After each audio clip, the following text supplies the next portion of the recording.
Burden.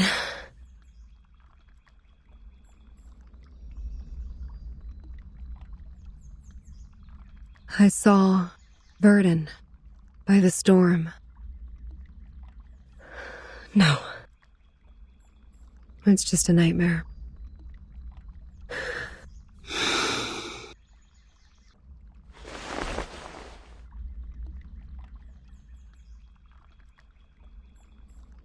A nightmare overly real. Is it because I haven't seen them for so long?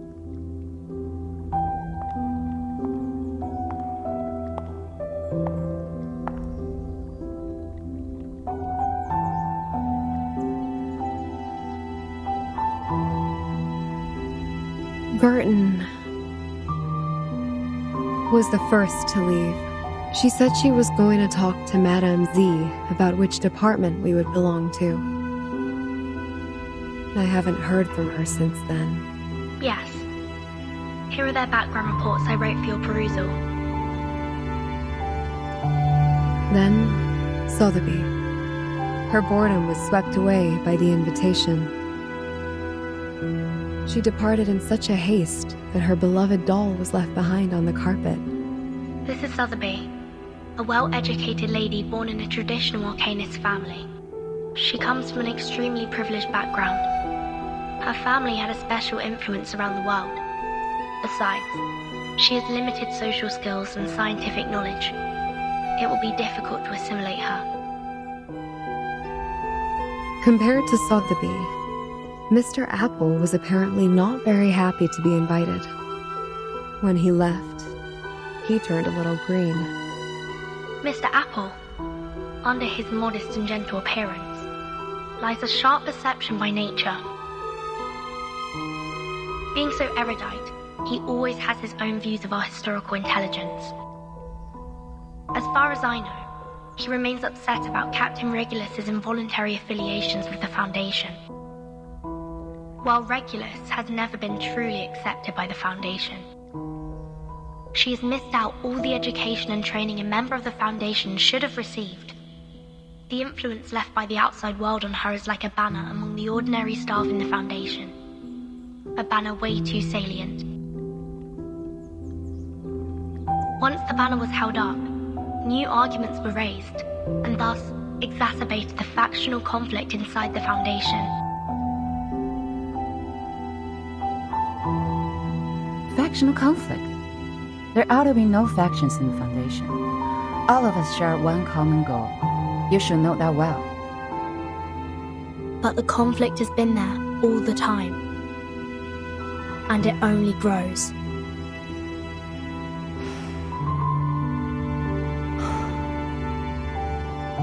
The group that believes in mankind's supremacy is splitting the Foundation's belief apart. So, time isn't the only thing you've been observing these years.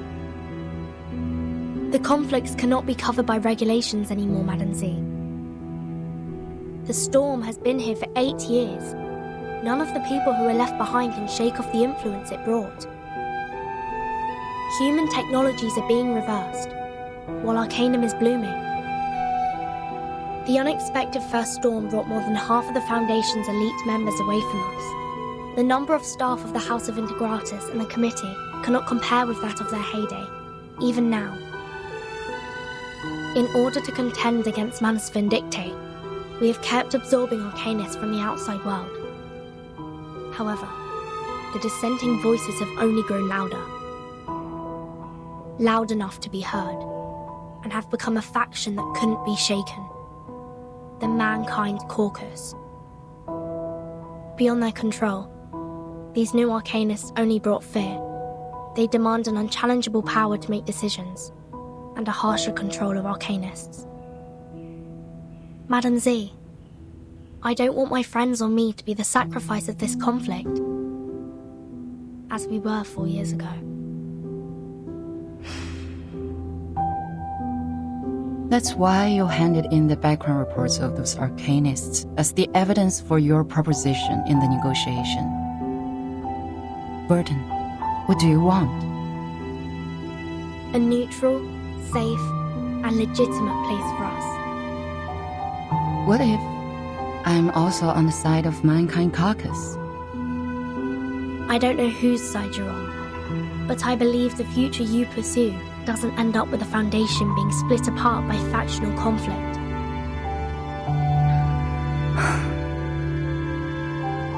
That's what I learnt from that stormy night. Your eyes told me. You didn't belong to that chess game. You may leave the reports. I need some time. No matter what your decision is. Thank you.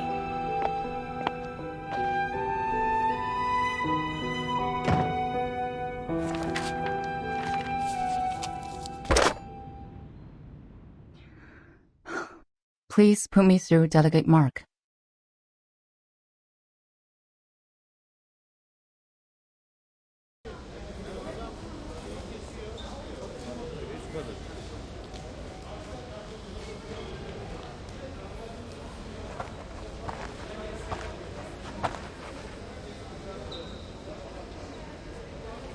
Hey, Burton. Hello. Your friend is waiting for you in the rehab center. Mesmer Jr., remember? Let us take you there, so you guys can catch up.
Miss Druvis, we are waiting for your response.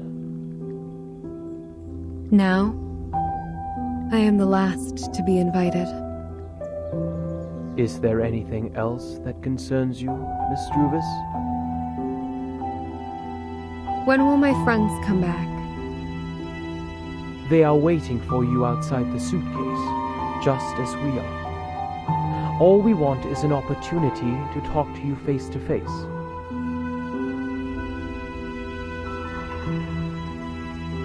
Please wait a moment.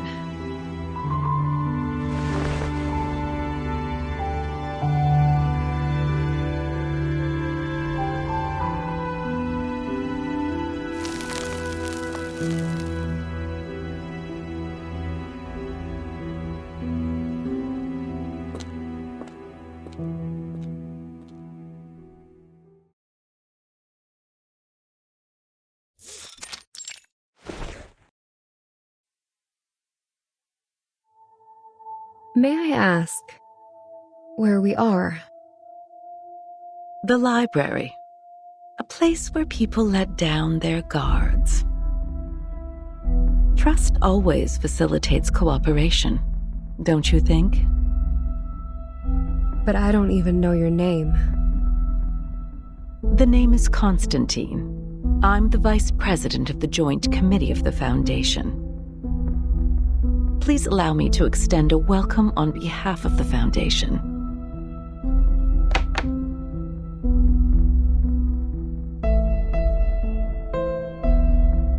We have sent this document into that suitcase days ago. I should assume that you have read it. What's your conclusion then, Ms. Weyerhaeuser? Are you referring to inviting Sotheby, Mr. Apple, and me to join the Foundation? We need to discuss this with Verton before we give you a proper response. We don't know much about the Foundation. As far as I'm concerned, I do not yet intend to join any organization. That is to say, you are inclined to turn down my proposal.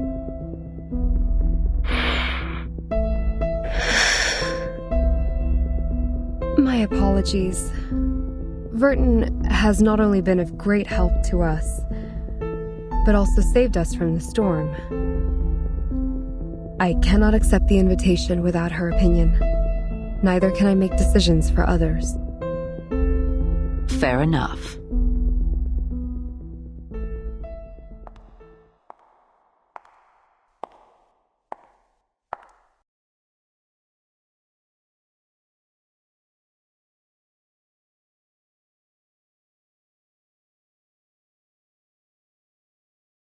You, who accidentally and rather luckily escaped from the storm in 1929, and now seek refuge from the Foundation. Weyerhaeuser, Sotheby, and Apple, you are the spire of the tower. Between you and the Foundation, the stories in the middle are our investigators who go out to rescue the wandering arcanists and humans. Verton is one of them. Merely a drop in the ocean.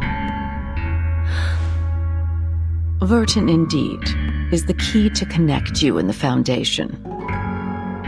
But let's not forget, only an entity as massive and powerful as the Foundation can provide you with long-lasting protection.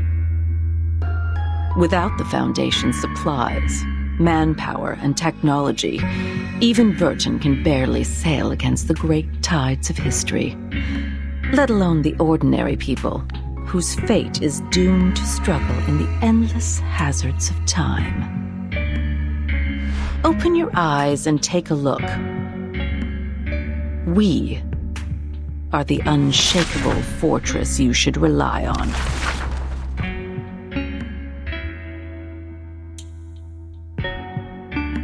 Do you still wish to talk to Verton first?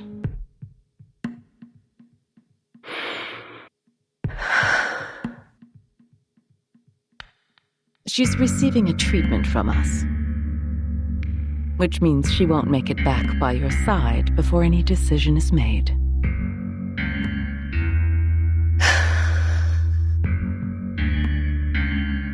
Her suitcase will also be retrieved for research purposes after the meeting. As compensation for your displacement, we will arrange you a more decent room. Ms. Z will show you around the headquarters tomorrow. Go walk around and meet some people. Perhaps it will help you see what the most beneficial choice to all of us would be. I will wait for your answer. But don't keep me waiting for too long.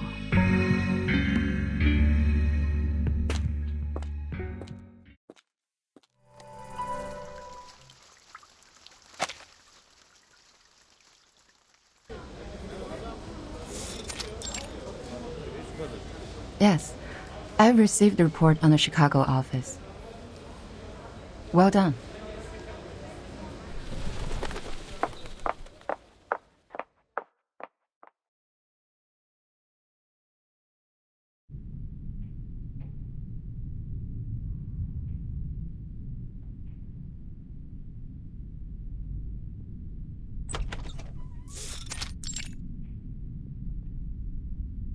Good timing.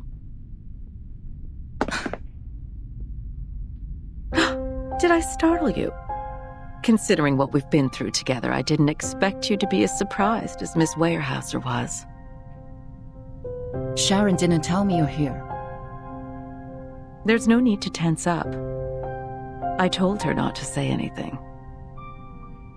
I have talked to Miss Weyerhaeuser. Everything is going well. She's gotten quite a shock.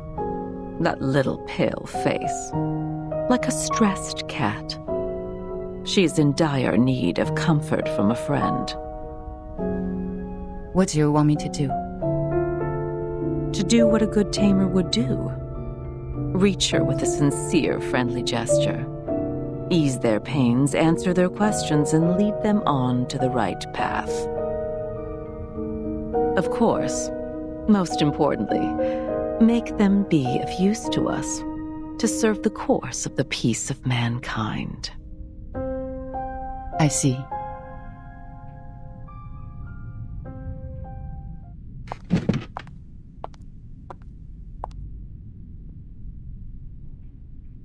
None of them has signed the agreement. But this recruitment is essential for us. For the short term and for the long run. Can you see what I am doing?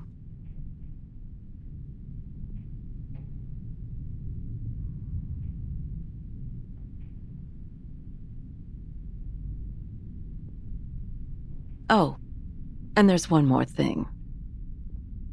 Don't address her as Miss Weyerhaeuser. She doesn't like it.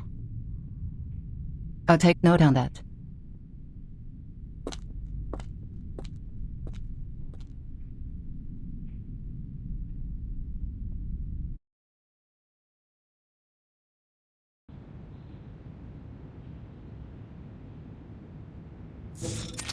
Five 2/3 portions of silver wine, 20 drops of toad oil, and some crumbles of pure gold from Ucayali.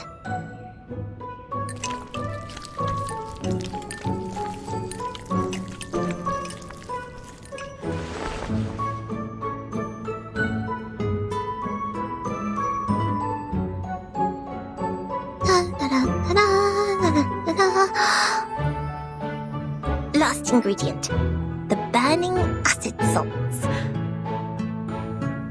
Sotheby's incredible shape-shifting potion will be done at any minute.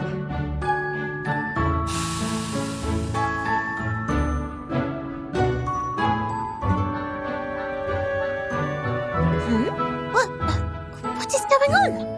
The edge of the potion has turned pink. Blimey! It's the iron bowl! It reacted with the potion! Oh no, this is not good. What effect will it cause now? I should have brought my crucible with me. Nothing can work as a decent vessel here.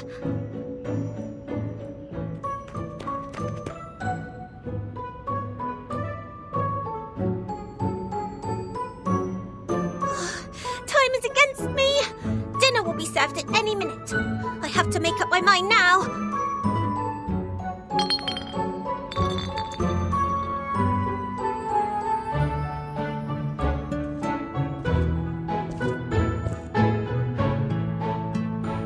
Sotheby, dinner's ready.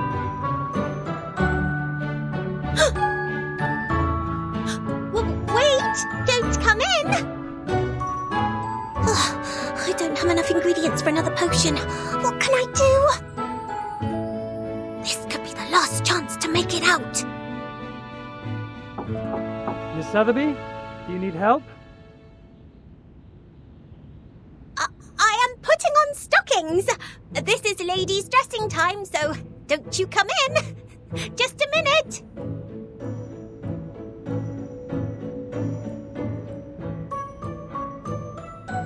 It's all right. I'll be fine.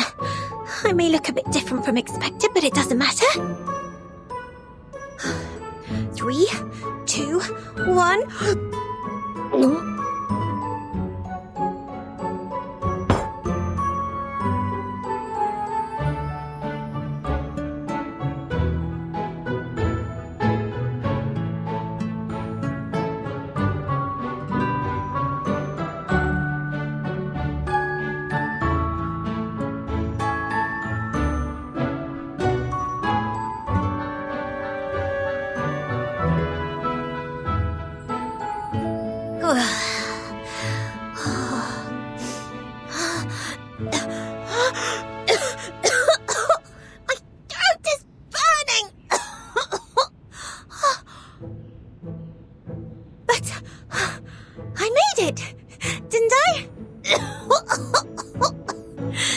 see.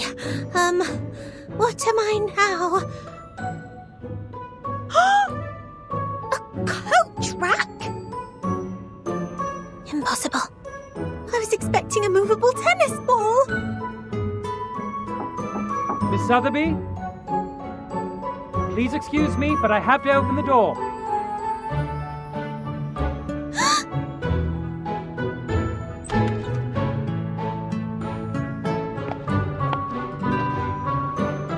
Miss Sotheby?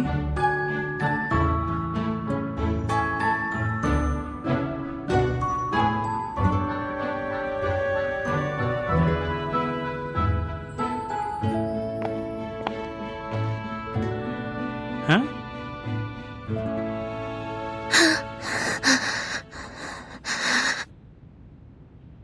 This coat rack. Was it here before?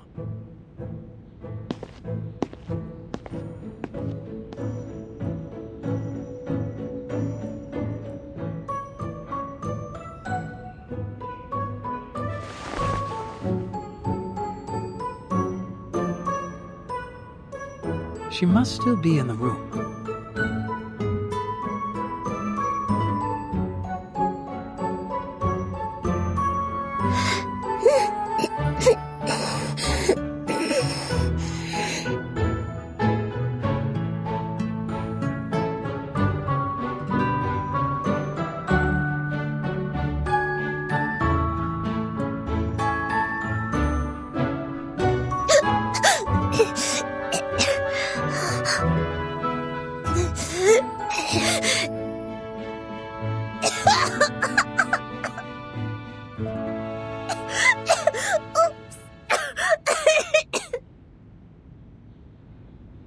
Miss Sotheby!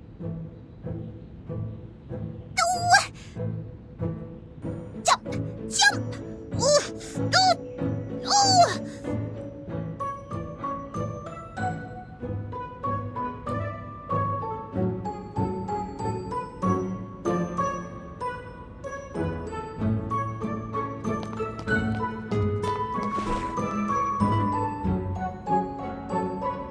Miss Sotheby, you are not allowed to leave the room without permission. Please forgive me for being violent. It's the Iron Bowl's fault!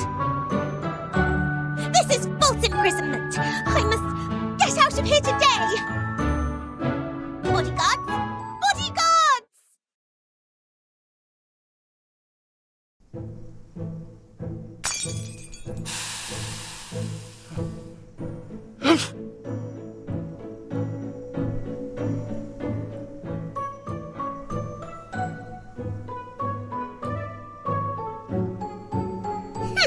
You can never seize Miss Sotheby, the great potion alchemist, that easily.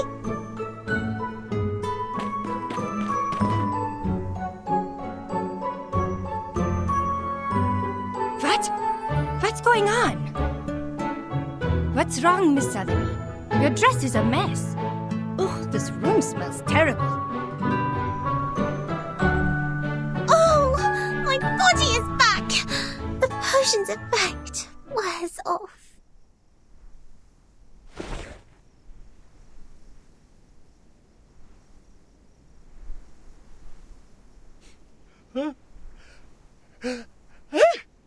It's good to see you here. We must apply for more guards for this room.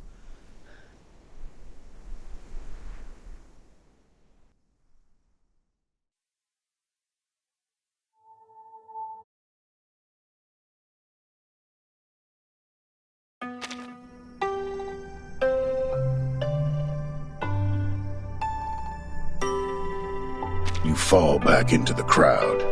I understand. I can feel the desire and depression burning deep inside your brain. You are longing to be a part of an absurd, broken, bizarre Arcanum story, which is beyond your imagination and past experience. But sorry, I can't help but laugh. You got into some trouble and have to run around blindly among those in white robes like a panicked ant. Come on, Close your eyes. Imagine inside a TV with static noise. A red-nosed bad guy opens his arms to you and says, "Welcome to the human world."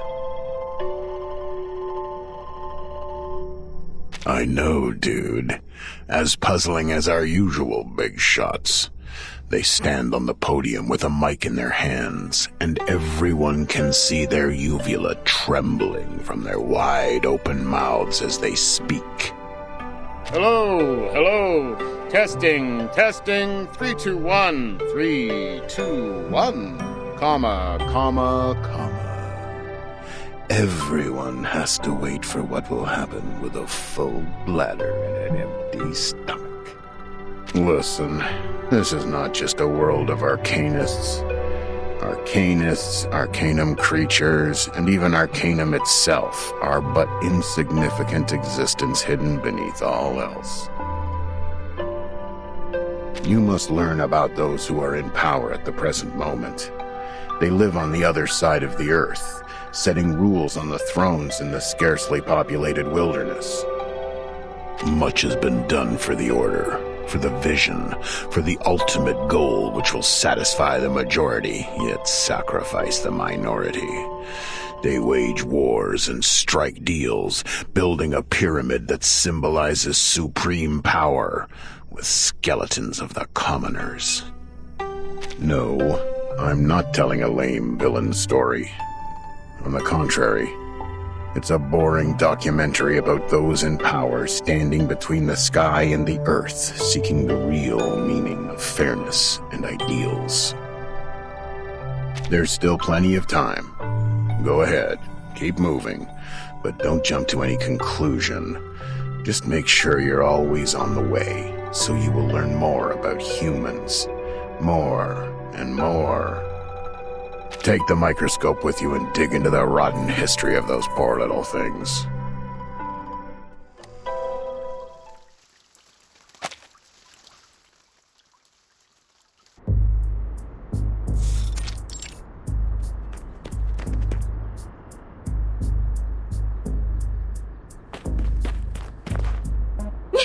Miss Lilia!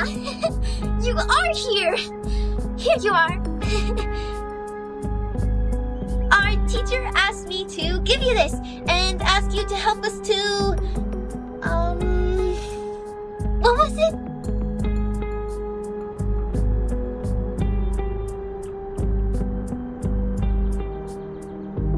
To evaluate the mock exam of Xena's enrollment procedure. Oh, right! That's it! I couldn't find you anywhere. They said you were in the rehab center, so I came here. As quickly as possible. Well, turns out the moment I saw you, the thing just slipped my mind. I'm overexcited. Alright, I got it. I'll head back then. It's a great pleasure to see you today. Miss Lilia, woohoo! Go for it! Allez! Ganbatte!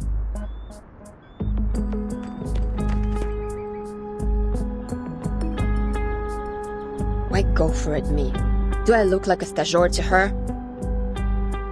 Неважно. Let me check.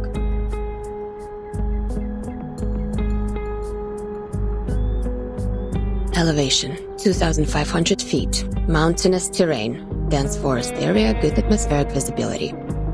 Enemies.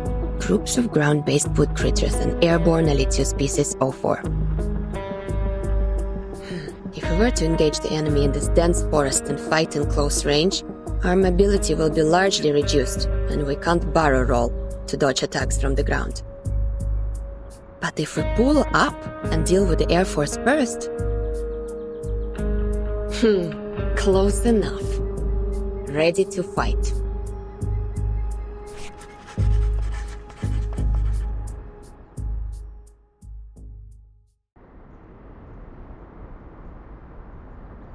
That's it. Скучный. What kind of new recruits they will let in by giving out such a simple exam?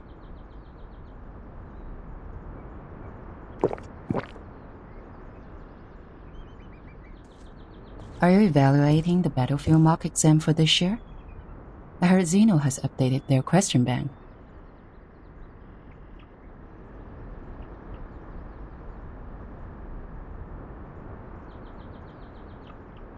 No, just killing time.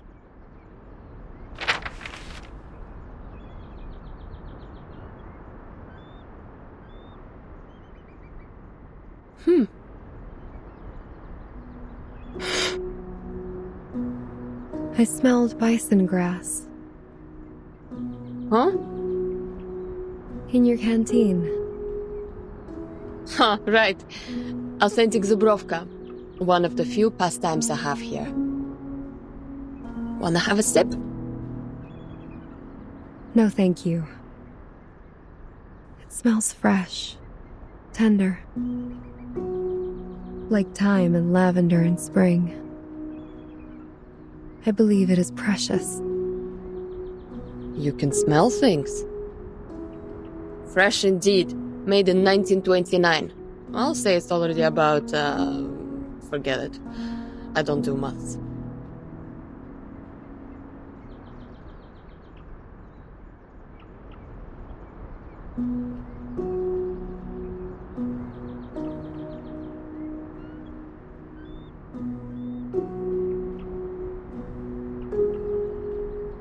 So, you're here for Vertin too? I'm showing her around the Foundation and decided to drop by the rehab center.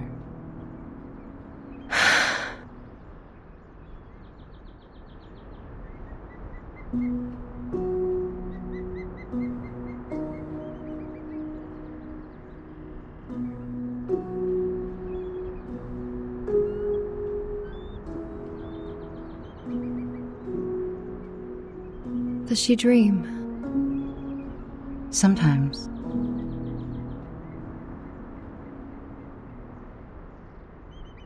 Let me show you somewhere else.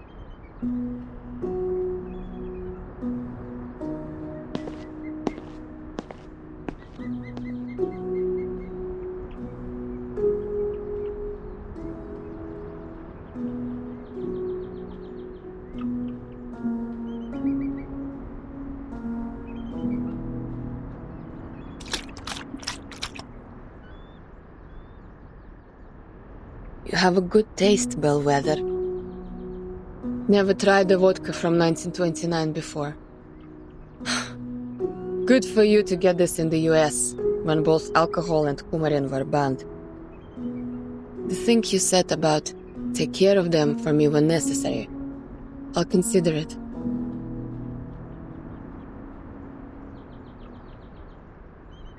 Raise a glass, подруга. To your health, your soon recovery. To our better lives. To this unknown date, to this messed up time. За здоровье!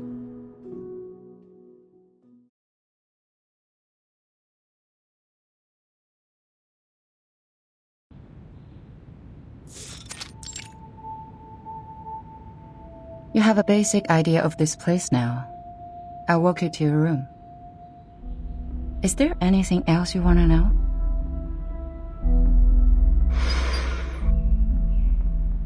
What do I have to do so you will release Vertin?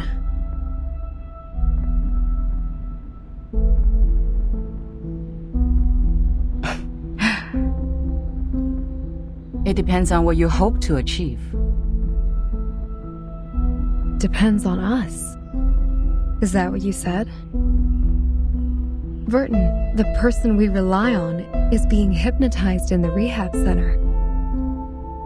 That suitcase, the world we inhabit, has been taken away for research purposes. It's as if the whole thing was manipulated to leave us high and dry and isolated, so that you would have something on us. We do not have a choice, Madame Z. However, if we change the condition, that something they have can turn the negotiation around and in your favor. I do not understand what you mean. Before she went to the rehab center, Burton asked me about which department you would be in. And we have worked out a feasible proposal. But a catalyst is what we need at present. The quiet, mild, and tranquil status quo makes the change seem unnecessary.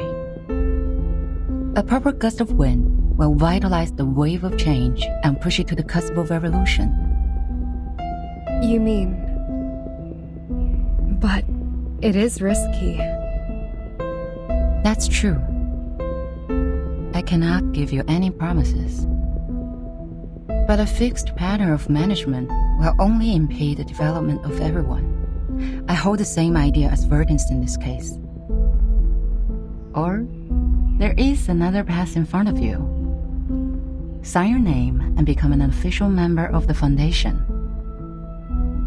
A path that many arcanists who cannot support themselves yearn for.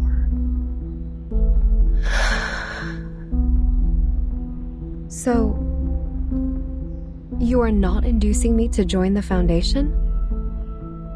I'm here to show you around. My senior asked me to make sure that you had a comforting tour. I hope this tour is helpful for you.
Where on earth do these seeds come from?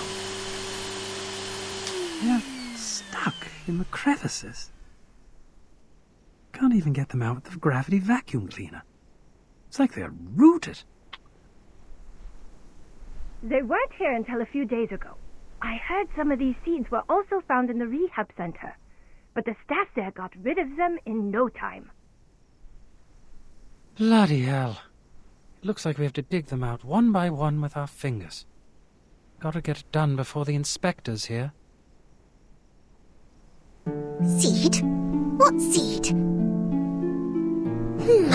Let me take a look.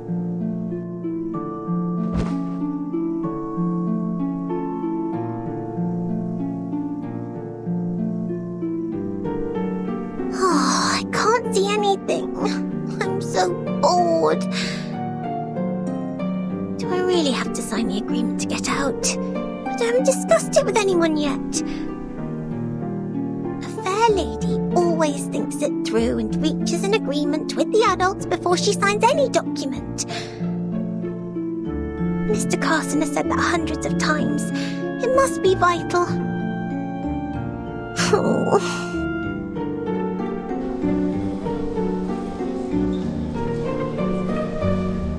Backup! We need backup! Emergency! A whole forest appeared in room 101, the material area. It's growing out of Timekeeper's suitcase. What are you talking about? As I said, it's an emergency. The staff in room 102 and 103 are here to help. A large number of branches came out of the suitcase. They can detect our positions and even attack us on their own. Did you use Draco Drought? Of course not. The room is full of inflammables. The whole floor would be burning now if we did. We used military chainsaws, but it's a drop in the bucket. Fine, I'll go apply for a few more. Just wait for me there. Agatha, go help them out. Roger that. The forest is growing out of Miss Virgin's suitcase. Could it be Struvis's great arcane skill? The guards are gone. Oh, I wish I could see that bizarre scene myself.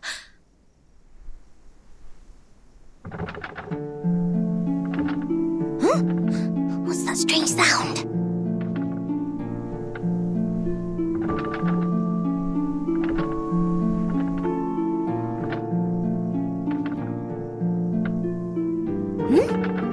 Is the door shaking?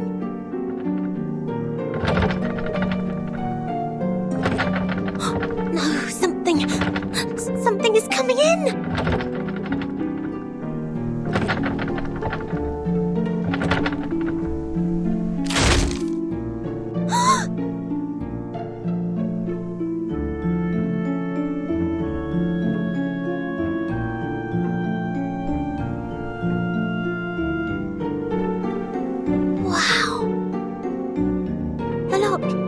Actually broken.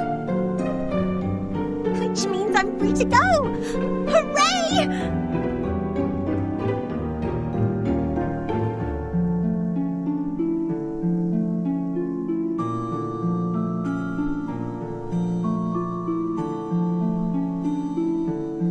Wow, the seeds on the ground have all sprouted. What on earth is going on?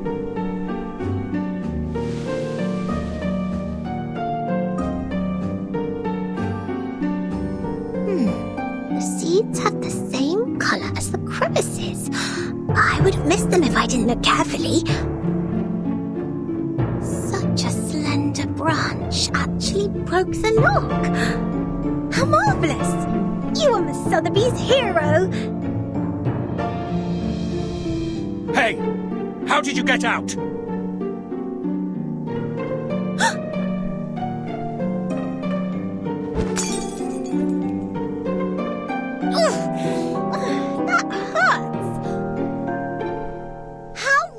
You are! My potions are broken! Did you conjure these plants? Stop them now! Huh? What are you talking about?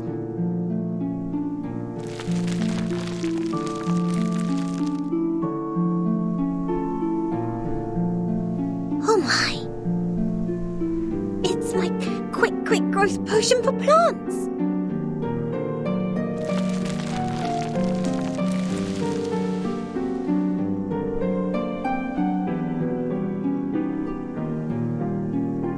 What do you think you're doing? Stop them!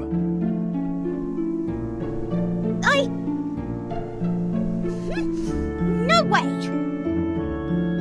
Come on! Try and catch me again if you can!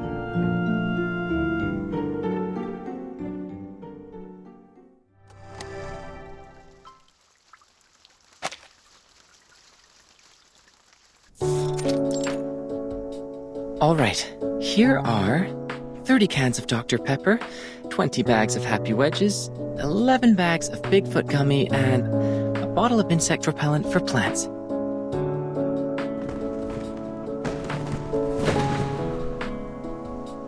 Oh, good timing. There may be a bit of ash on them, but the flavor and texture should still be fine.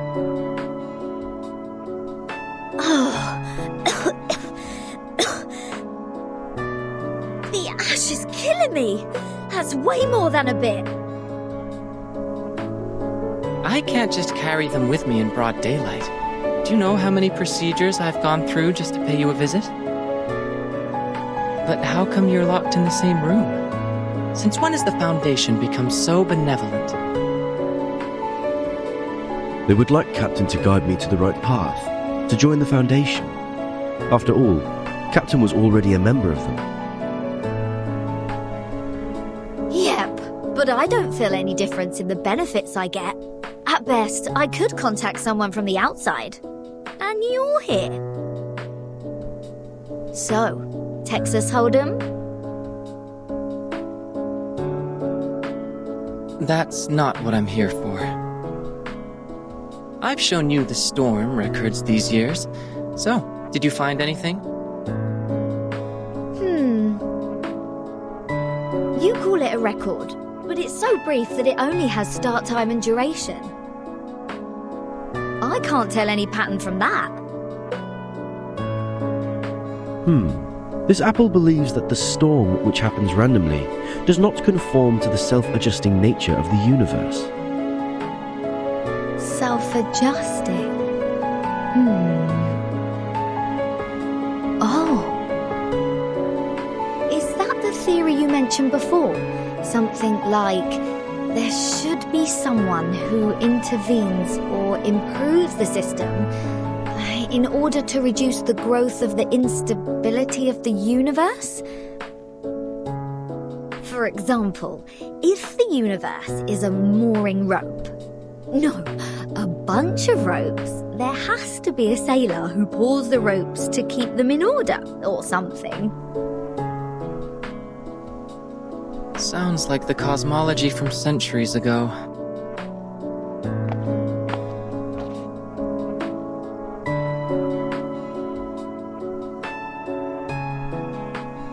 But your metaphor reminds me of Madame Z's research on string theory. She advocates that the energy string is the most basic unit of the universe. Are you talking about Vertin's boss? Boss? Well, if that's your definition of immediate supervisor, then yes. Madame Z was a scientist who studied in Britain before she joined the Foundation. Bread and honey are the staff of life. That makes sense. Well, it's not a good choice for most scientists. Recently, she has been promoted from the chief of the vice president's staff to a formal member of the committee. I guess she will spend even less time in the lab.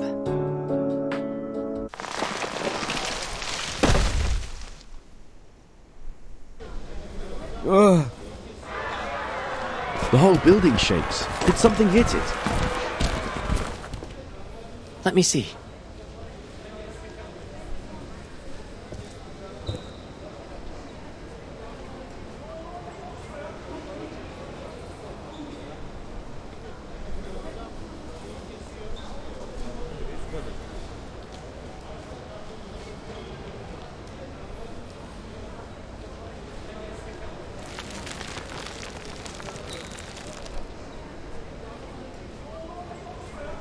Is that Druvis?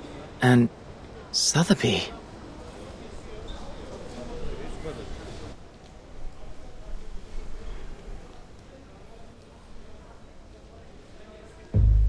What's this? Guys? I am not going to be dragged into a riot at this point. Is that Druvis? What happened to her? Her new hairstyle is sort of cool. Captain, that's not the point. Agreed. Not the point at all. I gotta go. If you want me to take part in such an event, my name should never be in the visitor log. Looks like the whole building will be your battlefield. Alright, good luck. Wait a minute. If we join Druvis, what would happen? What would happen? I'm not a prophet. But this is going to be the best spot for protest. This building is the furthest one from the center of the Foundation. On the first and second floors are material rooms and research offices. Few staff stay here. The room next to yours is the projection lab. It was used to control the slides projected in the lobby. That screen is gone now, but the transfer devices and circuits are still there. You know what? If you're going to protest, make it loud. It's been a long time since the Foundation had something this much fun.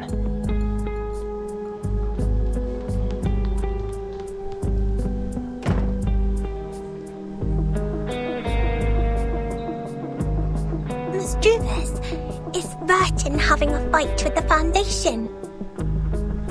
Yes. We have a disagreement with the Foundation, Miss Sotheby. Vertin is seeking a limited freedom for us. Her aspiration is to restore the peaceful life before the storm. For the authorities, however, her aspiration and ambition are labeled as deviation and rebellion. We are thus tempted, alienated, and arrested unjustly. That's why we've been grounded all these days. So we're helping Vertin now. Is that right, Miss Juvis? I really feel like doing something for her. Just like what I'm doing right now, standing brave on the tree. Right. On the tree. We need to move forward. To move one step further. When we meet up with Regulus and Apple, our voices will be stronger, and more people will offer their help. I believe that when the day comes, we will be able to shake up the balance in the Foundation and tilt it to our side. Shake up the balance. Wow. Maybe Vertin will come back herself by then. I got it. Now my goal is to make more potions so the trees can grow larger and larger. Make them super large. This is going to be a protracted war of resistance. After we rescue Regulus, please maintain our territory of the woods with the rest of your potions, Miss Sotheby. Sure, I will economize on them. Look! X is coming out of the room. He left. It seems he has made his choice. Not helping us or them. Well, at least no one is getting hurt from the boiling pot this time. Let me see. There are more guards at the door now. It seems everyone's there. Perhaps they have guessed our next move. Regulus. Let's go. It's time to meet up with our companions. Go, go! Regulus must be bored to death just as I was.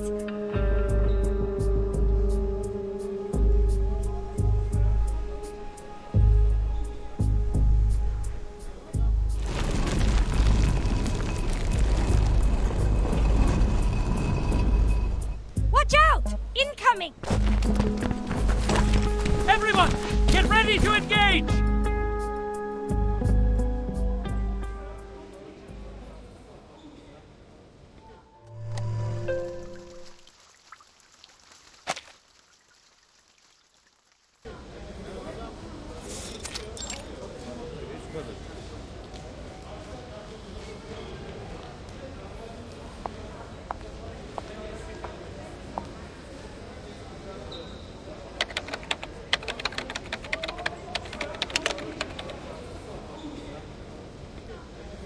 Do we have the candidate's name list?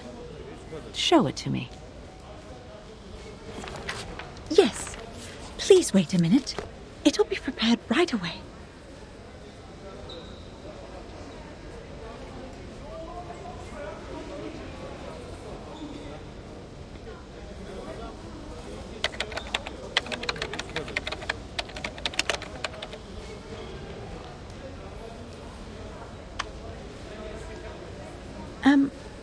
Why is the light on?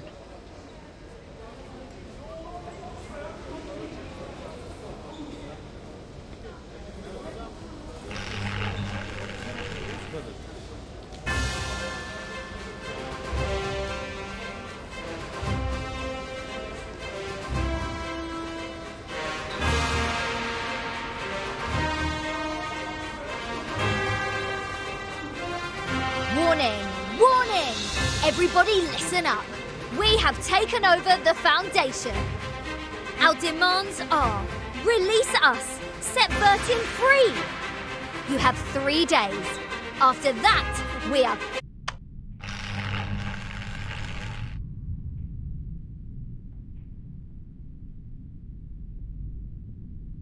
Madam, I didn't.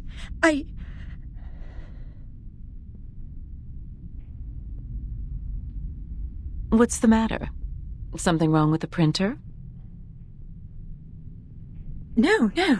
Oh, right. The candidate name list. Here you are.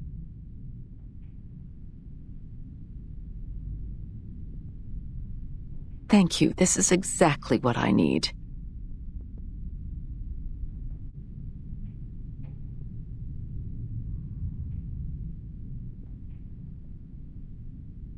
Sorry for the scene. Like others here, they also have the right to make their voices heard. It is the essential step for us to come to an agreement. We will take care of this, don't worry.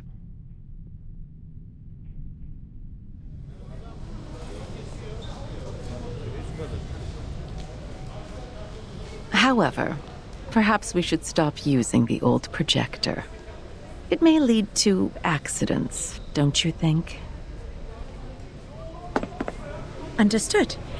I'll remove the transfer devices now.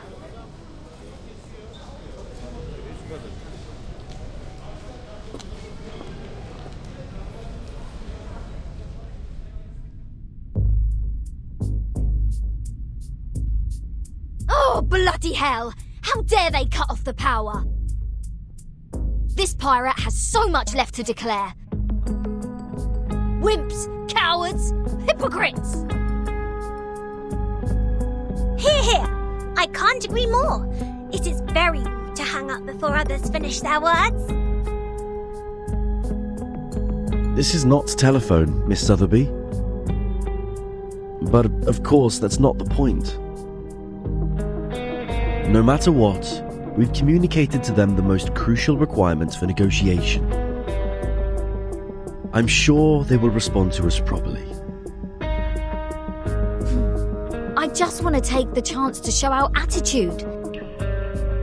Taking over the radio station at the headquarters of the Foundation, it's a gas in the late hundreds of years.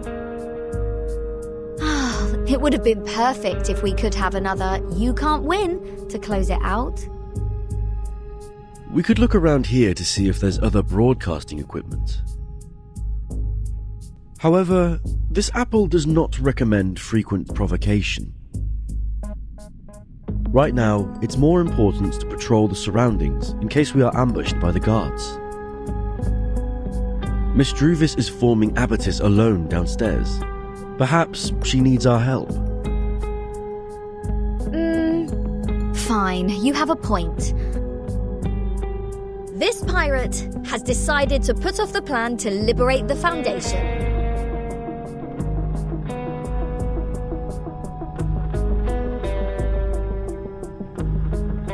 Besides forming abatis, what else do we need to do? There's much to be done, Captain. Find water sources, transfer essential equipment, reserve enough food, set up multiple defenses in the woods, and arrange a duty schedule. Make sure someone is garrisoned outside the suitcase, while others are resting inside. Well, I have the tomato and potato seeds from Ms. Druvis. We must plant them in the suitcase to guarantee food supply. Tomato and potato? All vegetables, no meat? Oh, they're meant for the piggies that grow my bacon. When I was wandering the seas, at least I could have a grilled sea bass every day. I wonder what Vertin eats in rehab. Will she be hungry?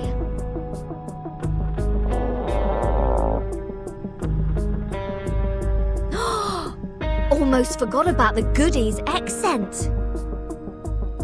We'll definitely hang in there for a few more days with them.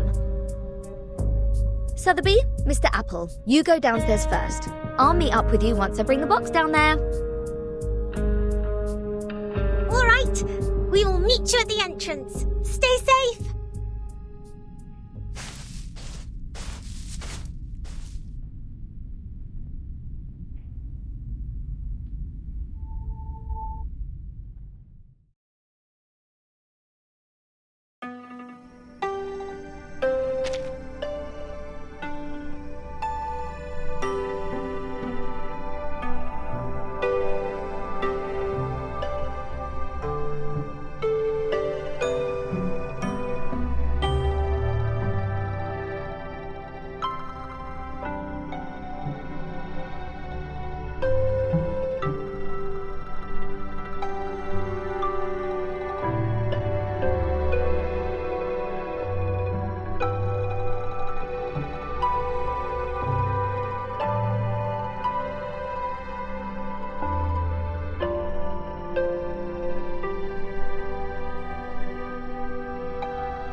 There is no need to hold an emergency meeting for this.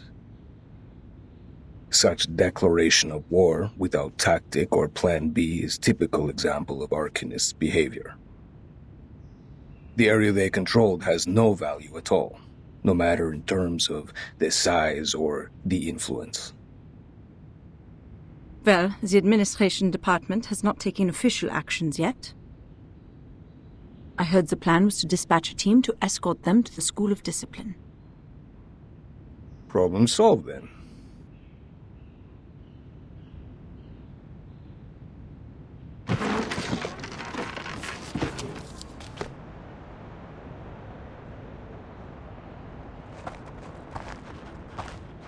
Next time, if Vertin brings back more unregistered Arcanists, will the same thing happen again?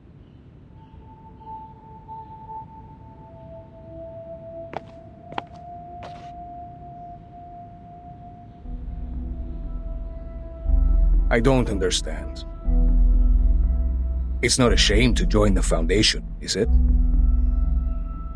By signing the agreement, Arcanists will enjoy the right to use arcane skills in human society and be bestowed great honor. The Human Resource Department could have used the whole floor to hold the applications a dozen years ago. Not even the New Age movement could challenge the Foundation's authority in the international community. And these short-sighted exceptions, they aren't even worth being made a topic for the meeting. Yet, they are not here for the St. Pablo Foundation. They're here for Vertin.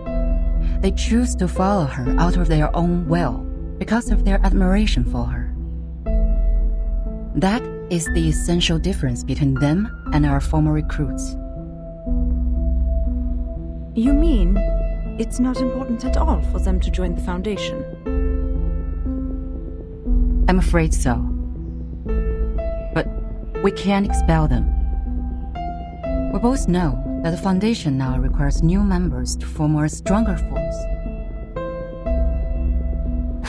What are you trying to say, Miss Z? Skip to the point.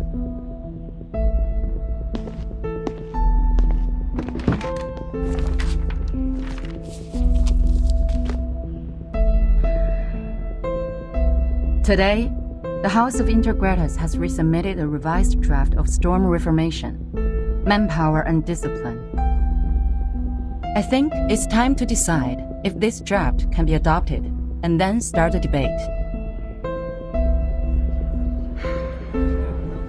You are asking for troubles, madam. Please turn to page 21, section 3.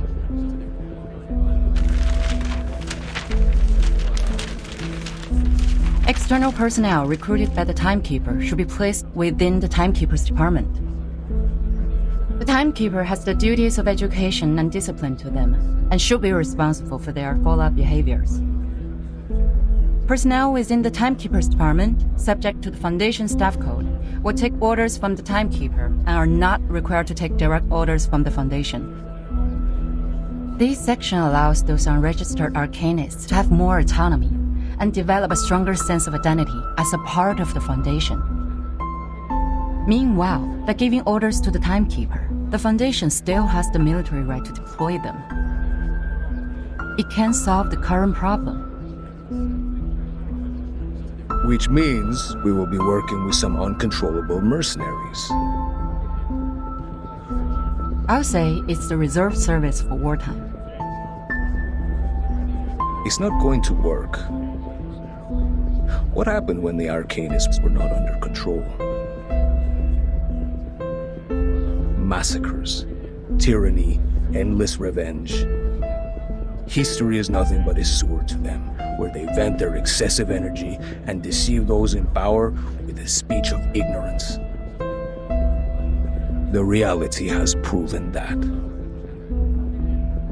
Exactly. What's more, there has never been a reform as such in the history of the Foundation. During the unexpected storm, reforming in a rush will only increase the Sorry for being late.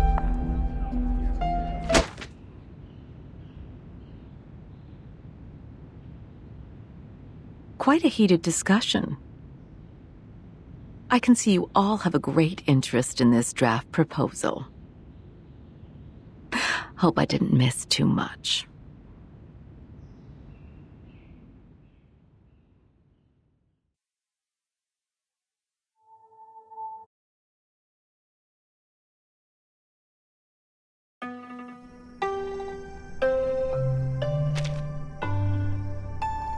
Sounds of different colors go into your left ear and slip out from your nostrils, just like a toboggan sliding down a soft piste from a cabin up the mountain to the finishing line at the foot, leaving nothing but excitement that doesn't even last.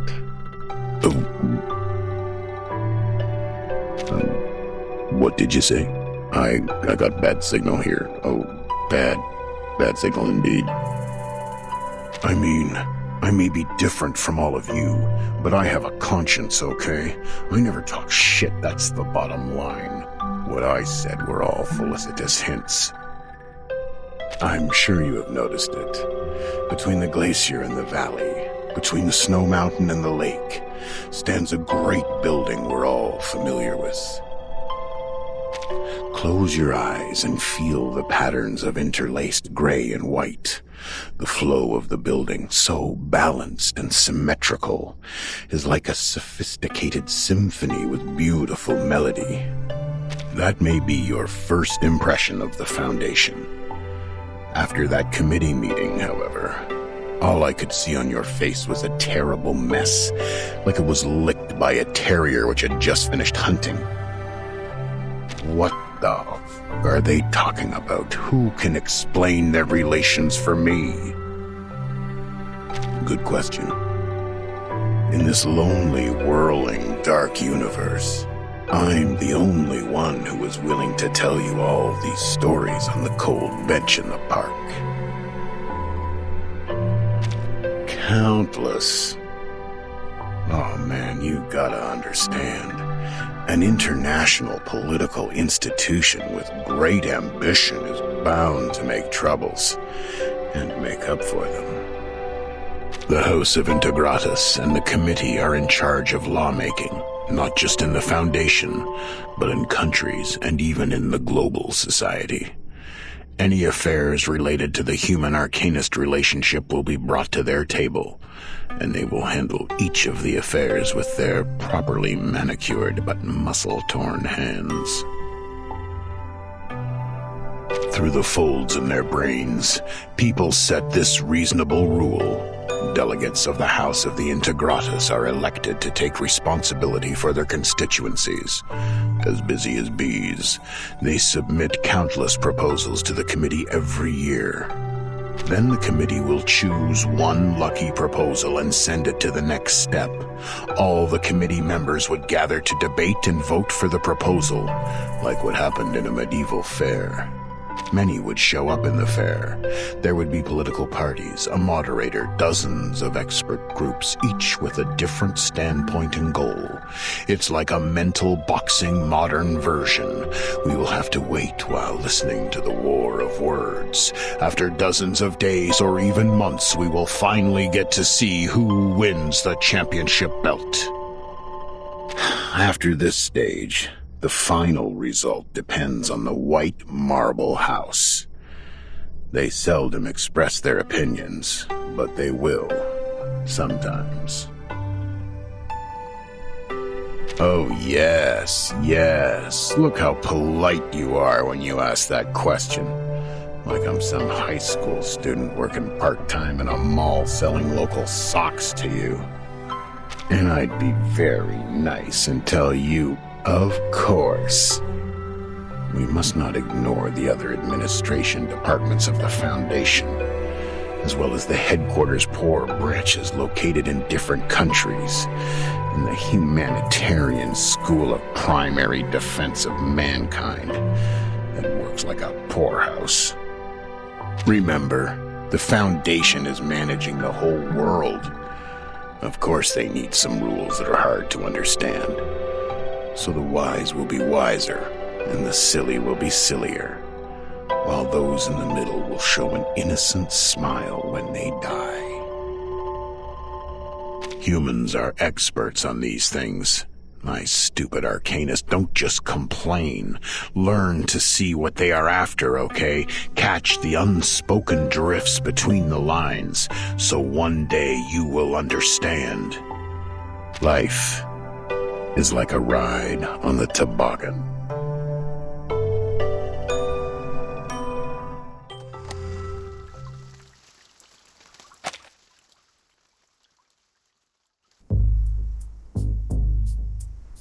We are on page 21, section 3.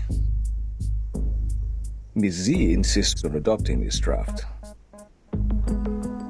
Ms. Z, please, walk Madame Constantine through this section. No need for that. I've read the stenographer's report. In fact, this is the second time I'm addressing this proposal. Considering the Integratus has been very determined to its submission, I believe many delegates must have a burning interest in the case. At least it's worth some discussions. Pedro, why do you oppose it? The rise of Manus Vindictae has caused the arcane world to gradually break free from the Foundation. Therefore, we need to monitor what our arcanists think and control what they do in a stricter manner, in case they go too far. Manus Vindictae has a subversive slogan. Their influence has been getting bigger since the first storm. So has the scale of their infiltration. In the Walden incident of 1929, we were given away in advance. It probably had something to do with the infiltration. Very well. A point worth discussion. But it is not relevant to our subject here and now. Stenographer, please take down the point Mr. Rosa just made. That will be the subject of our meeting in the 3rd week. Katz, what do you think?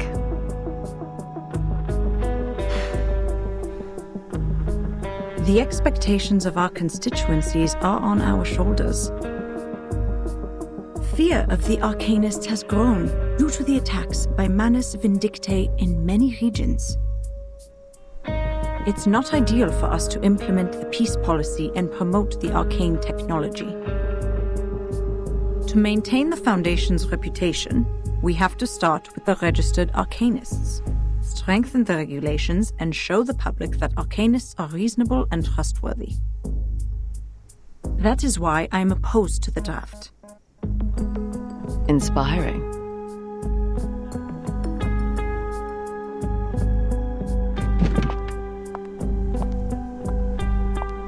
However, what a shame. None of you have realized the key factor in this subject. What is the key element that decides whether this proposal will be approved or not? Manus Vindictae? The constituents? No, it's far simpler than those. It's Verton.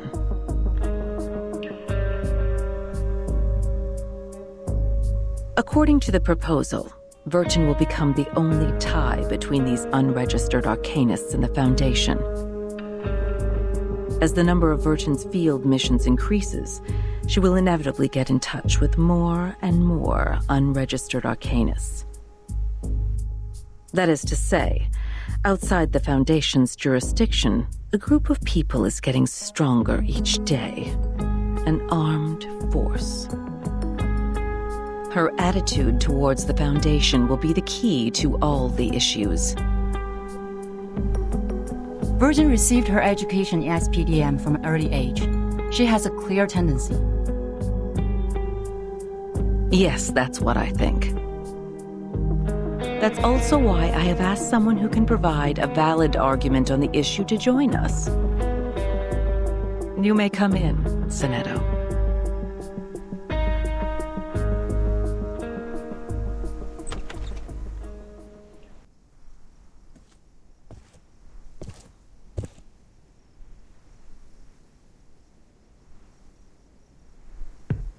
Good day, Madam Vice President. Greetings to all committee members. May the peace be with us. The timekeeper is still in treatment. Before she is restored to health, I appoint you to take care of all the relevant matters on her behalf. Copy that. Now, I will ask you some questions. Please answer them truthfully.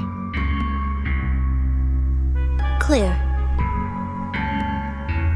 Based on your observation, do you or do you not think the timekeeper has been loyal to the Foundation?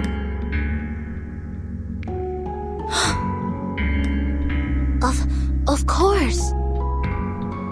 All the students of the School of Primary Defense of Mankind are devoted to the peace of mankind. We have pledged lifelong allegiance to the Foundation that leads the cause. That's not what I'm asking. Let's put it differently. Why do you think Verton would provoke other students to rebel when she was in school? I do not know. I'm sorry. After the incident of the storm, why would Verton show reluctance to invite the unregistered arcanists to join the Foundation?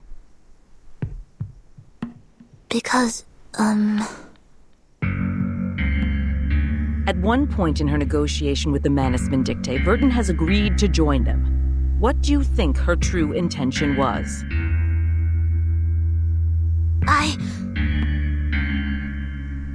That'll be enough. I believe we all have our answers by now. Madam Vice President, according to our investigation of the event in 1929 and Timekeeper's report, it is highly possible that Arcana of Manus Vindictae has the arcane power to influence the sanity and consciousness of others from a certain distance. She is able to exert an irresistible psychic influence on others through short conversations. Timekeeper was under huge threats at that time. I think all of her responses were out of her survival instinct. This is also one of the survival strategies that have been taught in Chapter 1, Book 3 of Introduction to Strategy, edited by the School of Primary Defense of Mankind. I see. You may leave the room now.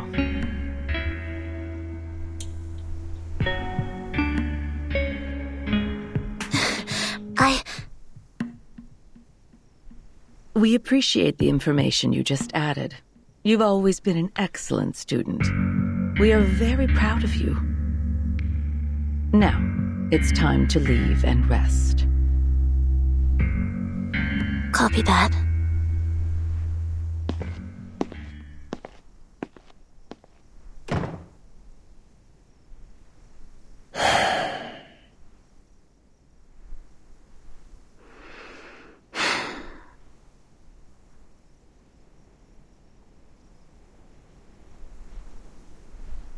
What a controversial issue. What's your view on this, Miss Z?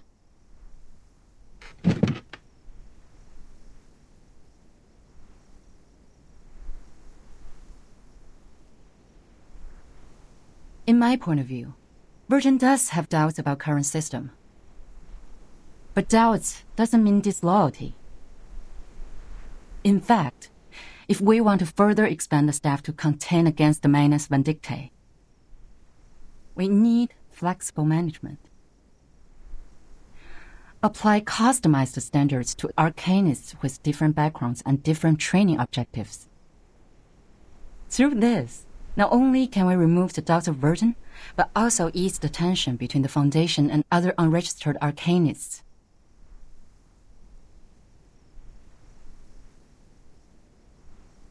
You have been very thoughtful. Carry it out, then.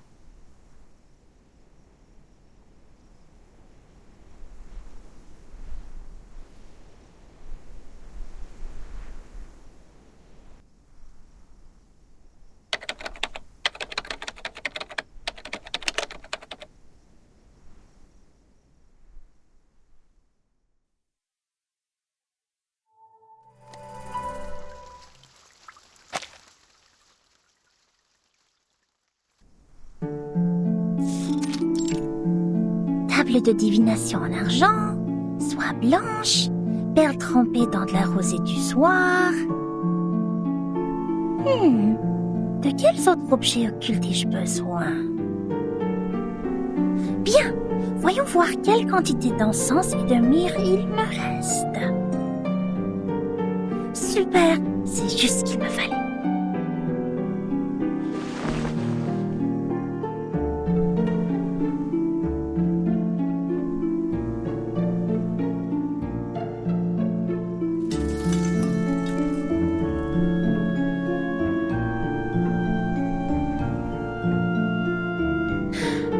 Ok, tout est prêt. Coupe à encens. Où est ma coupe à encens?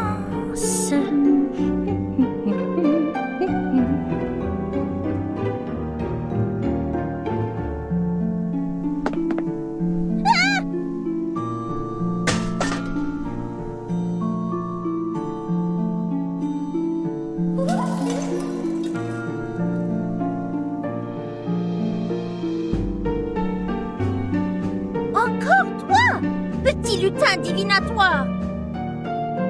Tu ne me voleras rien aujourd'hui, pas cette fois!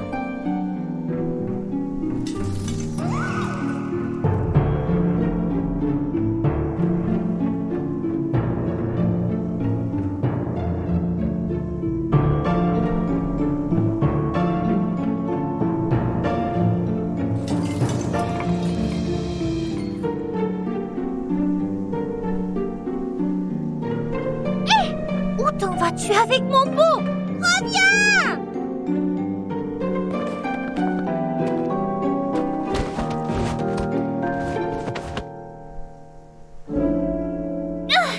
Il semblerait que tu aies besoin d'une bonne leçon pour te faire comprendre pourquoi c'est mal de faire ça. Attends voir, je vais te montrer ce qui arrive quand on se moque de Mademoiselle Mathilda Boaniche.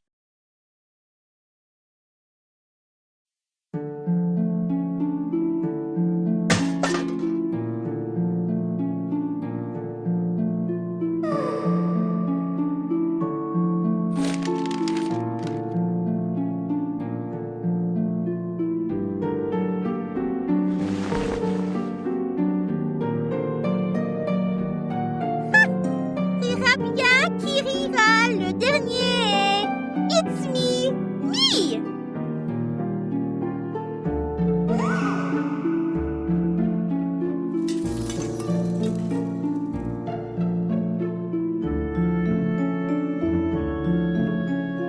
Sale petit voyou, je suis crevée.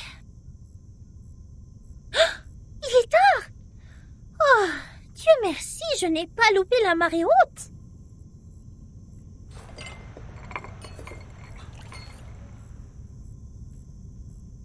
Préparez les accessoires. Je ne dois pas me laisser distraire à nouveau. La divination requiert toute ma concentration et mon énergie.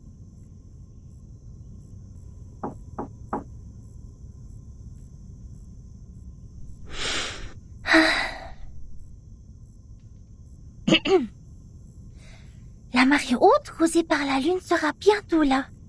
Voyons voir. Elle devrait commencer vers 20h45. Il reste 3 minutes. Je dois purifier la sphère occulte quand la marée commencera à monter si je veux que la divination soit exacte.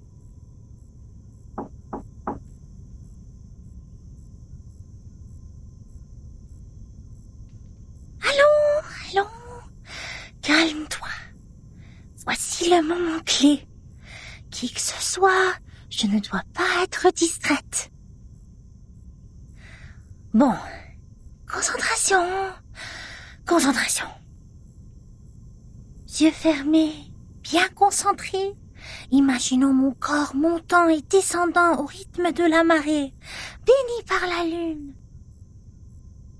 Elle se trouve de l'autre côté de la mer, attendant que je la trouve. Voilà le moment de brûler l'encens. Apparaît dans la sphère occulte, sonnez! Matilda, are you there?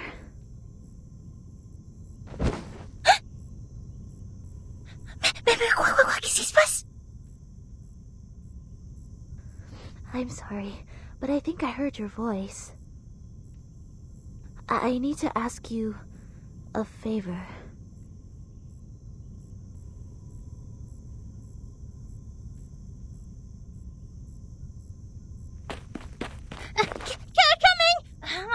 Wait a minute! I'm, busy! With their anti-patients!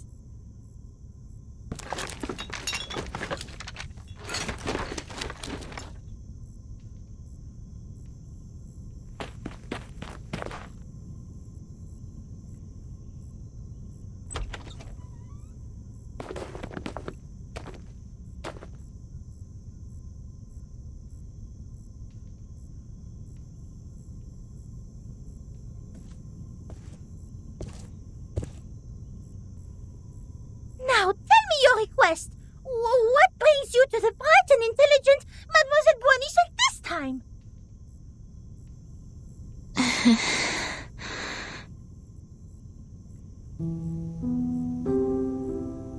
Could you please read the future for me?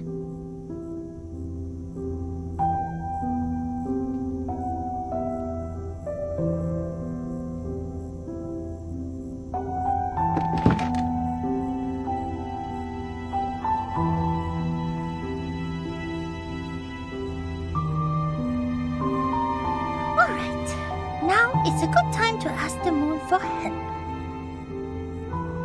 Clean your hands in the silver pot and put them on mine. Okay, now sit opposite me and gaze into the orb. Okay.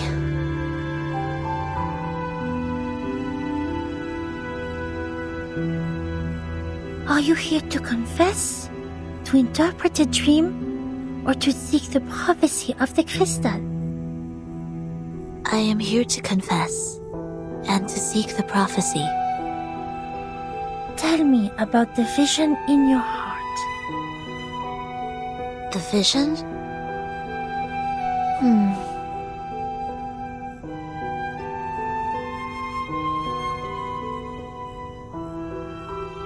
I see myself falling. There are 2 broken decks. They were originally one piece. Every time I get closer to one deck, the other one sinks. People on it will fall with it. I can feel the coldness of the deep water and the pains when they struggle. Are you sad about it? I feel fear. I see. Which deck would you like to approach intuitively? Can you recognize the people on them? There is something bright on that deck, just like Timekeeper and Druvis. It is warm there. You are attracted to it subconsciously. It guides the way of your heart. What about the other? The other deck makes me feel comfortable, as if I have spent a long time there. I can trace back every step I take. Perhaps that symbolizes your senses. Sonetto, are you having trouble making a choice? I can see the conflict between your instinct and senses.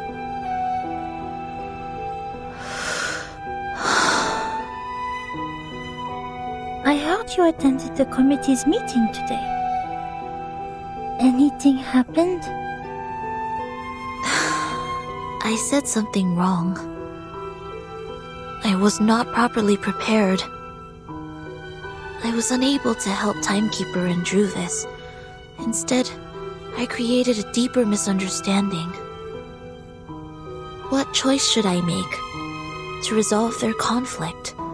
Stalemate like that really scares me.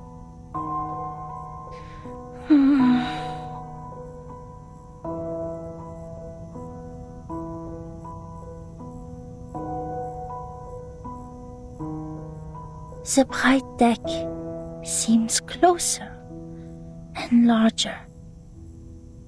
Have you ever thought about following your heart? Sonetto, maybe you can try following your instinct for once.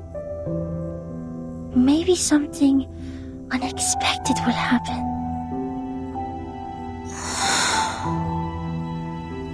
I tried. 4 years ago. I let them go. That was the worst decision I have ever made. Oh.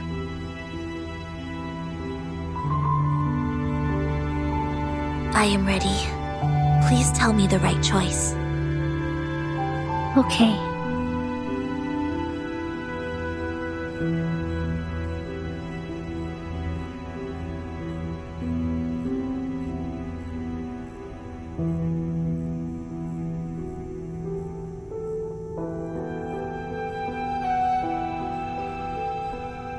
The reality has shown itself. Take the path you have already taken. Walk the way you have already walked. You shall benefit from listening to the voice in your mind, as it is not yet time to dock. Listen to the voice in my mind. I see.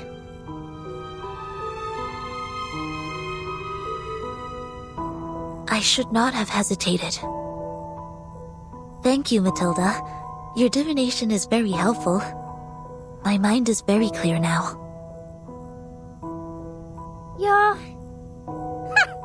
Of course you should thank me. You should have known the resourcefulness of Mademoiselle Mathilda Boanish much earlier. For your information, those seeking my help must make an appointment at least 15 days before the divination. Otherwise, they won't even get to see me.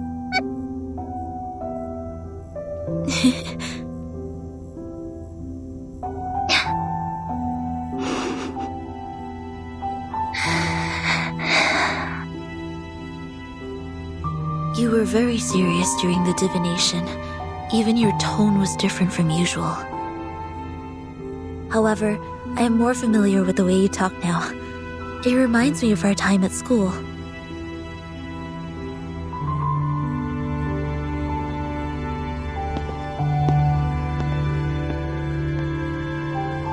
Thank you for making time for me, Matilda. If you need my help next time, please let me know. Good night.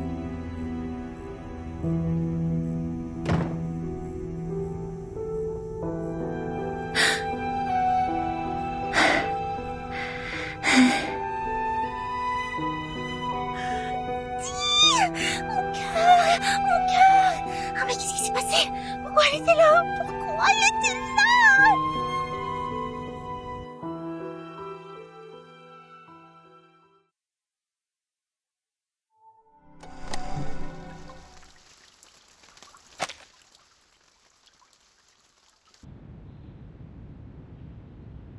Richard tends to oppose.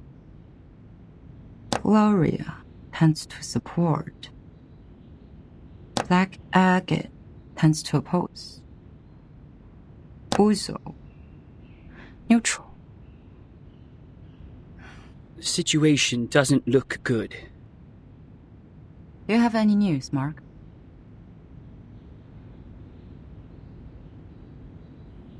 Someone is spreading the minutes of your last meeting.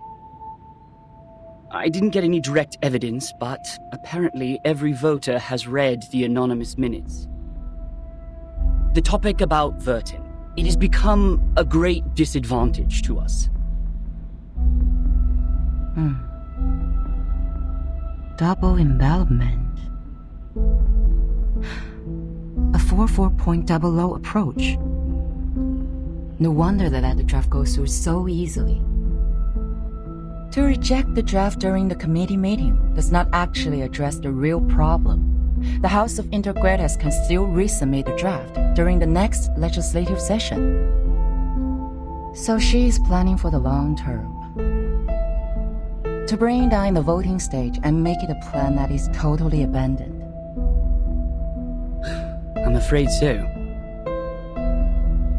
A draft that has failed to win votes can hardly win the trust of the House's reviewers again. And of course, it won't be submitted to the committee.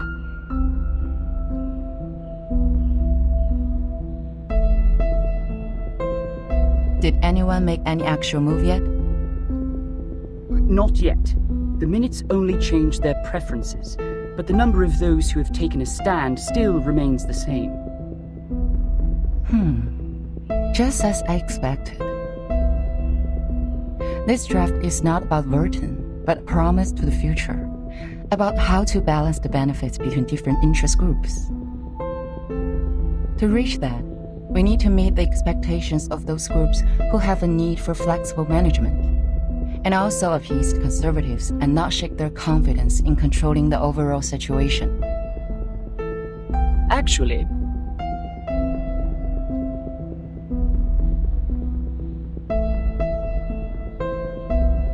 we do have an opportunity to change the game now. Opportunity?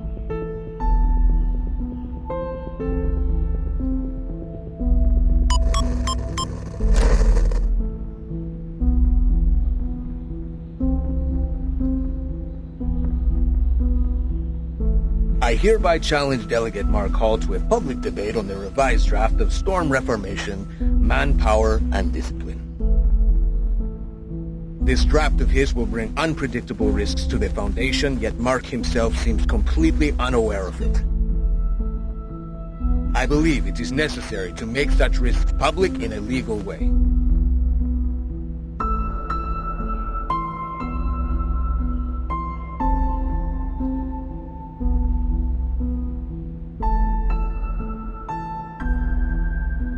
See, I knew they were going to escalate Burton's issue.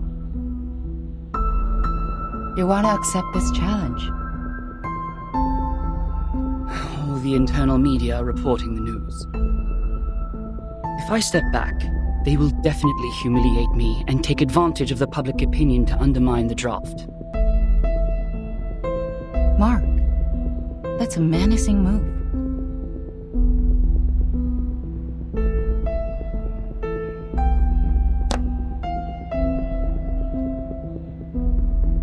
It is coming for us. No matter fight or flight, they have comprehensive preparation for this. I would suggest taking the long view and not jumping to conclusions. But defense without attack will never bring us victory, Madam Z.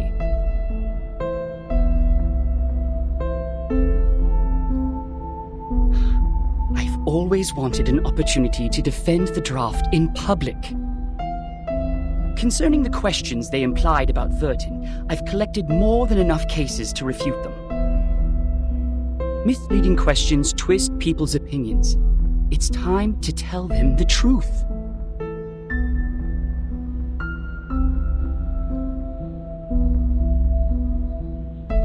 You have accepted it.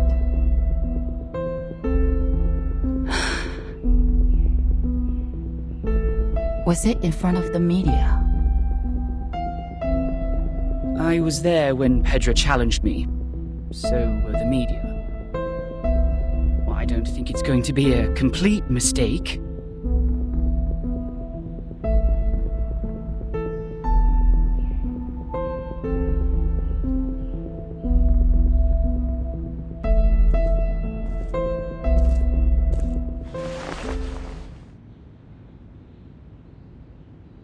It is a crucial debate. Do your best.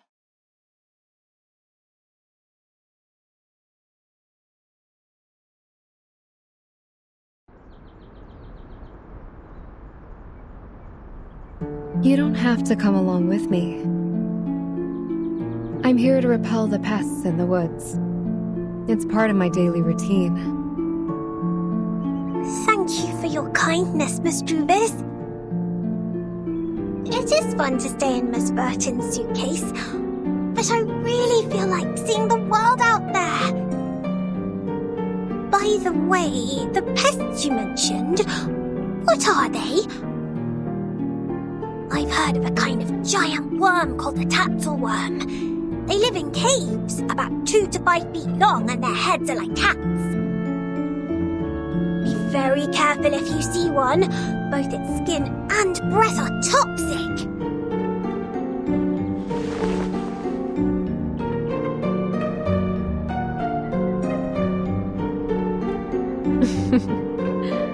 I have never heard of such a terrible worm. Hopefully we will not encounter any.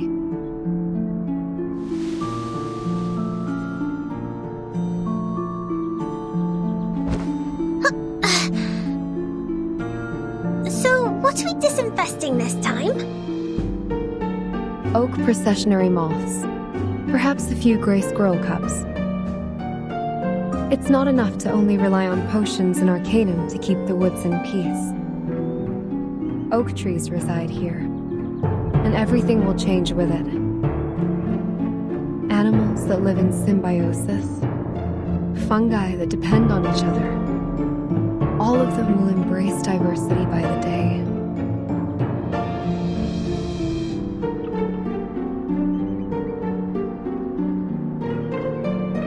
Do you mean that? A group of grey fluff is flying over there.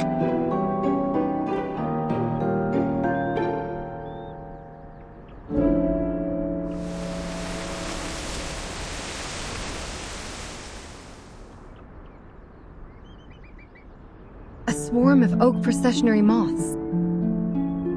They are preying on something.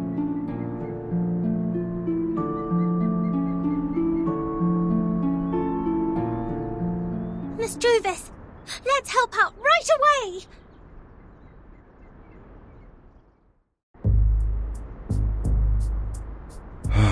This apple is deeply grateful for what you've done. I almost thought I was caught in a nightmare. This apple has never seen so many moths.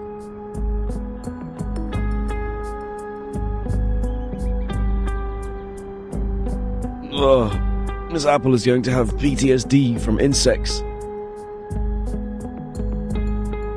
They are very sensitive to the scent of sap. With all due respect, even among all the plants, Mr. Apple is quite attractive to insects. So it was the scent that attracted them. No wonder Mr. Apple's invisibility didn't work. Thank goodness we're here.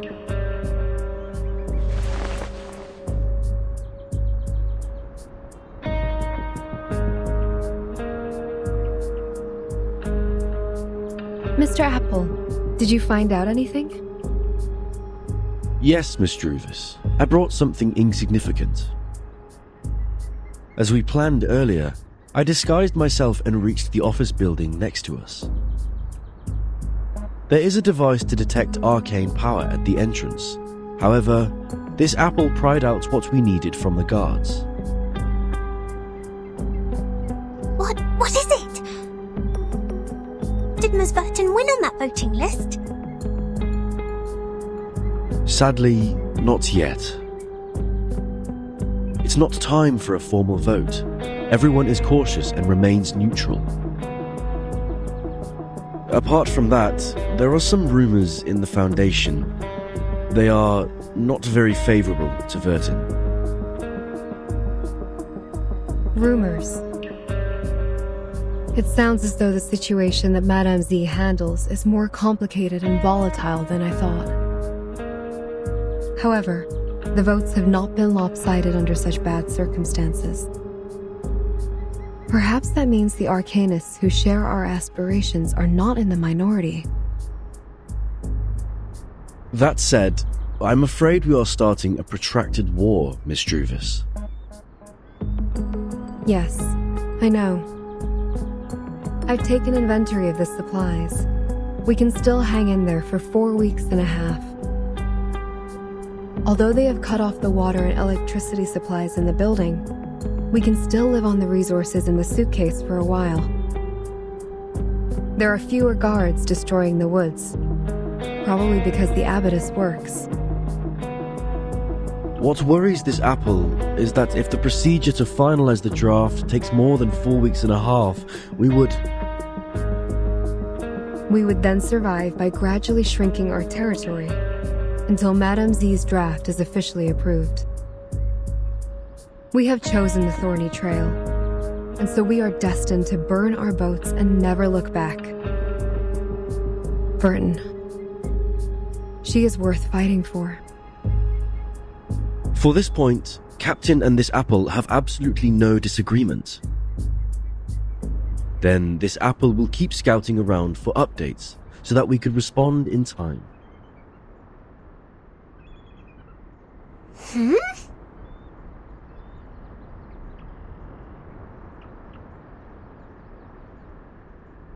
What are you looking at, Miss Sotheby?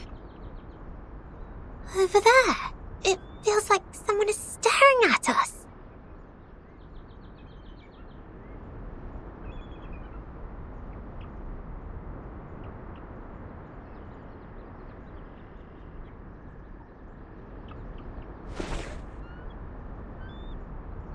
Let's go back.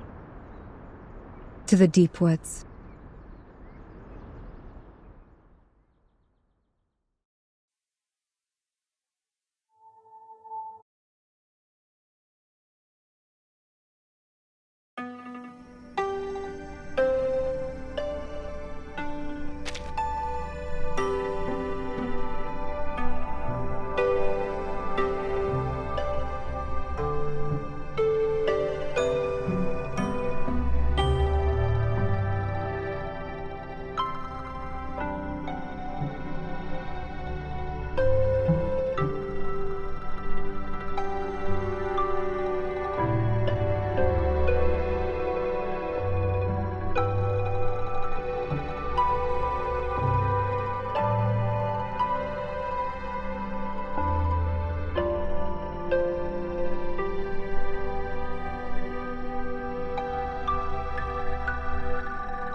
Isn't that scarf a bit too high profile?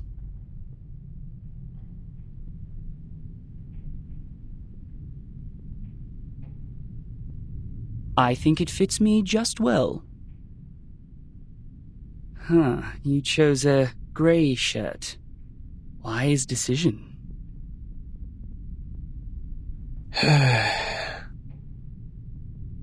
Looks like you're fully prepared.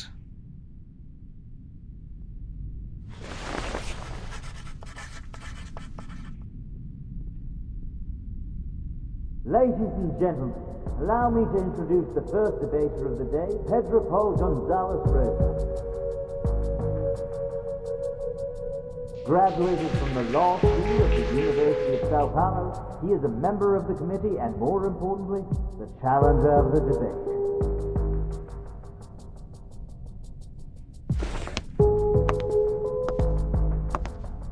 The other debater of the day is the delegate of the House of Integrados, Mark Hall. Over the past 10 years, he has served the Foundation by drafting countless acts and conventions. The topic of the debate today, storm reformation. Manpower and discipline is exactly a work of his.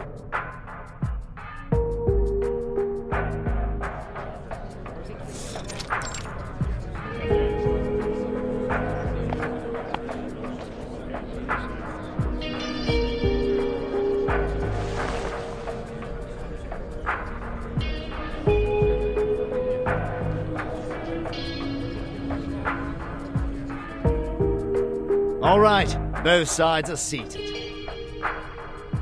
Before we start the debate officially, I suggest we give Mark, the draft writer, an opportunity to introduce the draft. Would you please, Mark? With pleasure.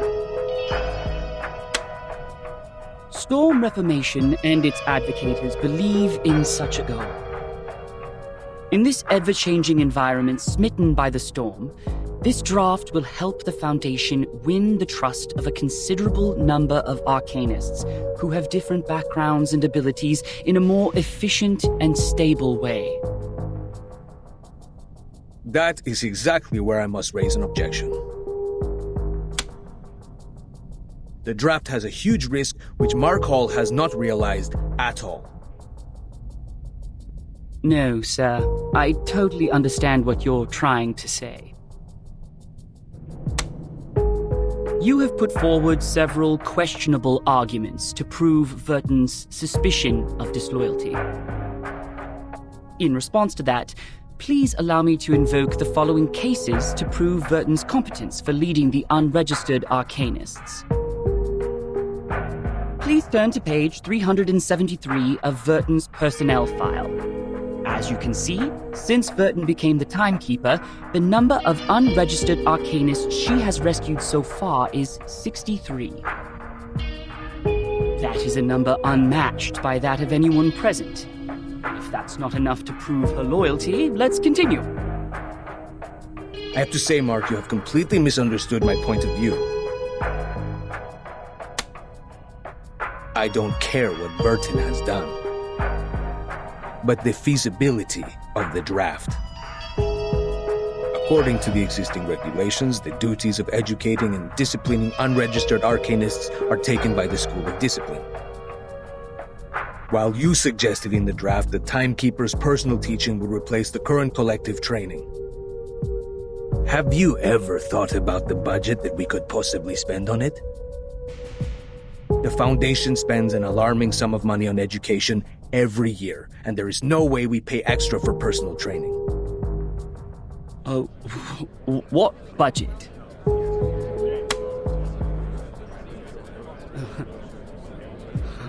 I don't see why we're talking about budget all of a sudden.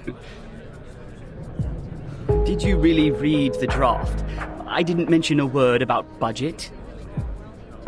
Of course you didn't, which exactly proves you have never realized the risk I just mentioned.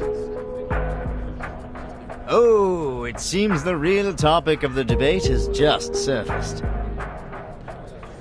I believe everyone in the hall is looking forward to where it goes. So, Mark, in terms of this point, we would like to know your real thoughts.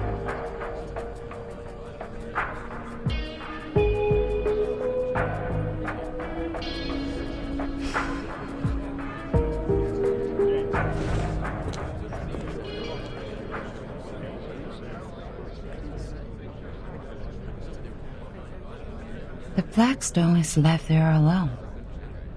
The last move is also a defense in panic. If I were the player,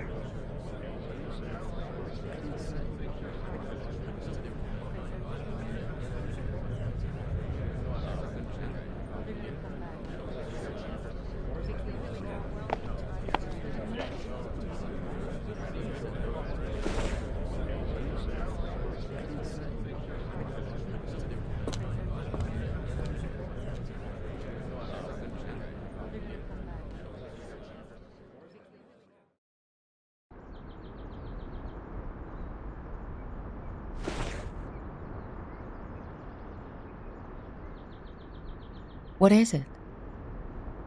Seneto asked me to give it to you personally.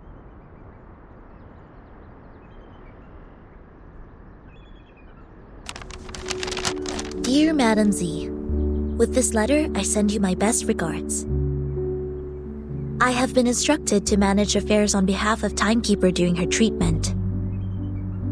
Please let me know if there are any missions to alleviate the situation. I will do my best to meet your expectations. Sincerely, Seneto. Good news.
Oh, you're also here?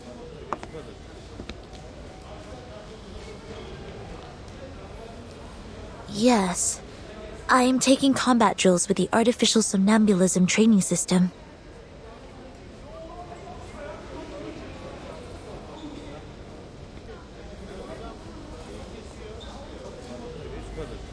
"6 hours?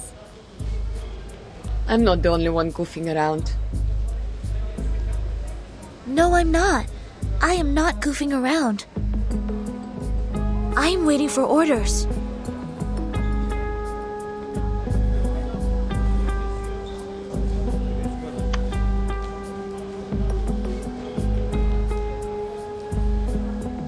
Well, much luckier than me.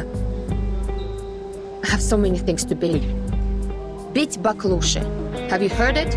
Literally me. I should have turned down the offer when they promoted me to the Foundation headquarters. They don't have any field missions for a flying witch. Is it because of the provisions of talent protection? Only God knows. House arrest may be a better name.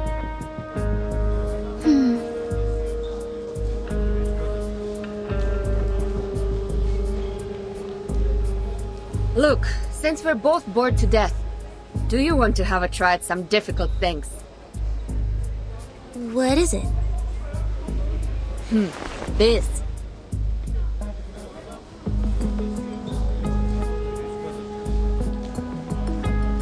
Have you tried the artificial somnambulism joint training? Put on the helmet together and switch to multiplayer mode. 2 operators can take on a harder training mode. More insane enemies.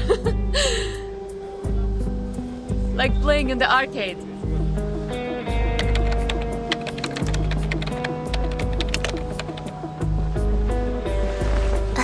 Okay. Shall I turn this red knob?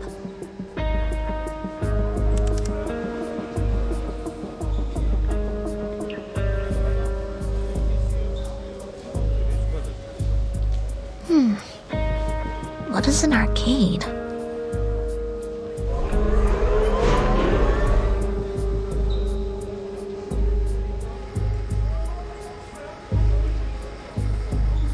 What did you say? I can't hear you with my helmet on. Whoa, nice controller. Хорошо. I'm entering the zone now. It's been a long time. Why not have some fun?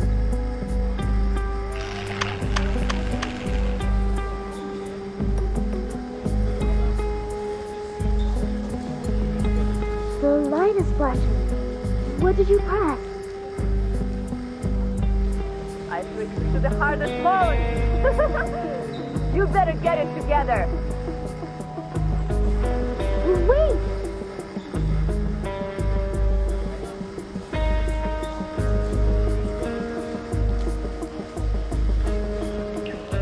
Don't fail me, top student.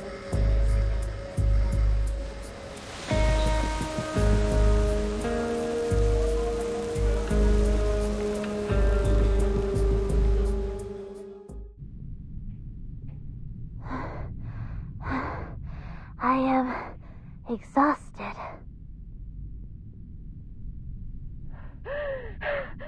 Almost joking.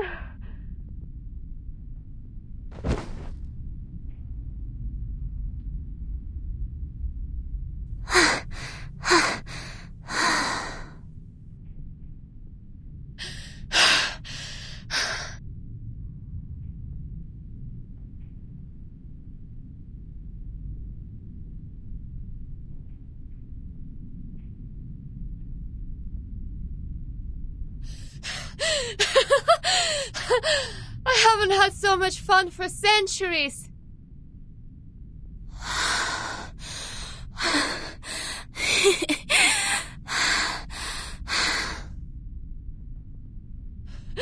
How many times did we die?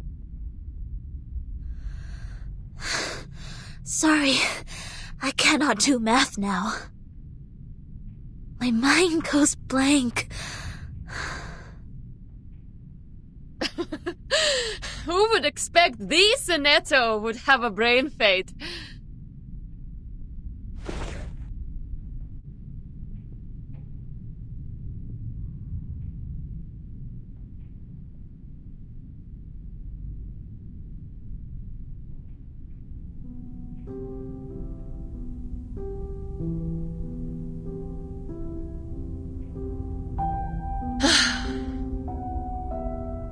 Have you heard the result of the debate?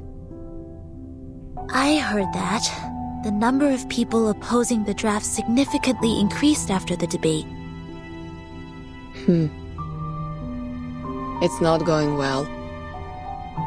Soon will be the voting session. The opposition has taken the lead. I hope Miss Druvis can hold out. You visited them? I submitted a request to enter that building. The system arranged guards to accompany me to ensure my safety. The moment they entered the building, they started sawing the trees, saying that they need to carve out the path. Since then, I have not been there. 4.5 weeks. After that, they can't hold on for any longer. Really? In that case, the vote result has to come out before that. Hi, may the peace be with us.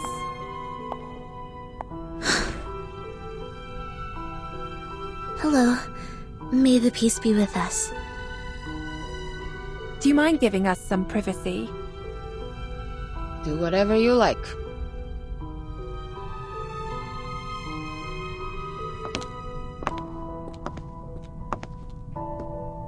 Here is Madame Z's message. Please visit her in the office on Friday.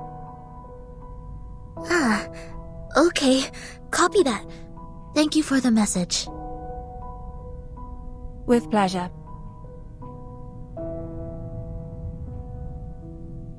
Wish you a good day.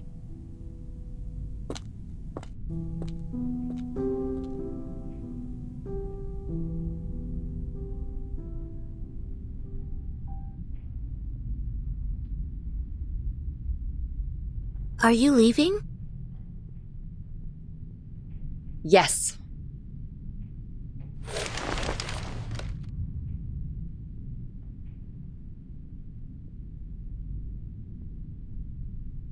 Do you know how the penalties for destruction of public property of the Foundation and Brawl are determined?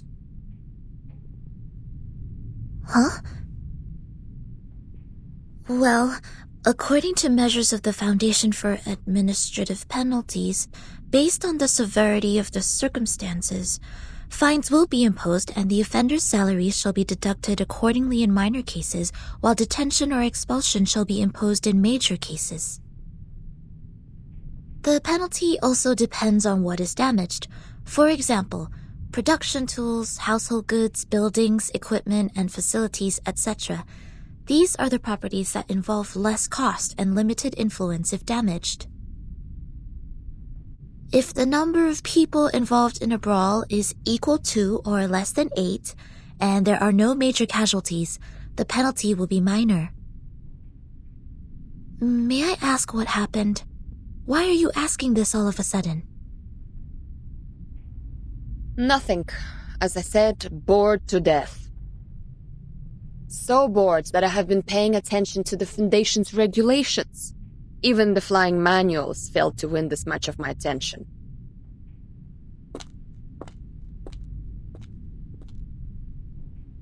So long, Sonetto. Hopefully there's good news for us next time I see you.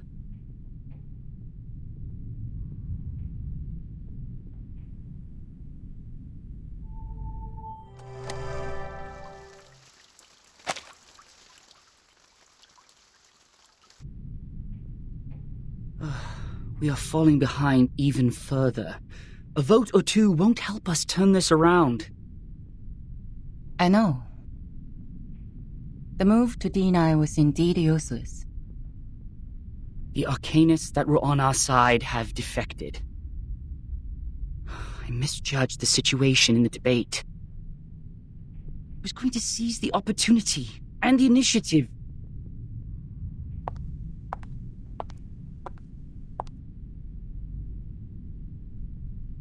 To seize the initiative may bring us the chance.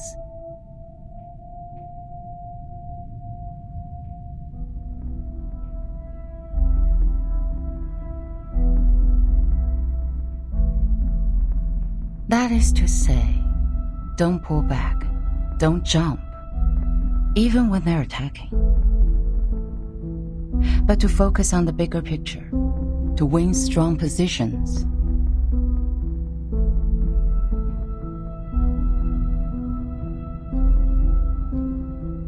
The black took care. Then the white Hane. And the black counter Hane here. The white stand. The black Osai.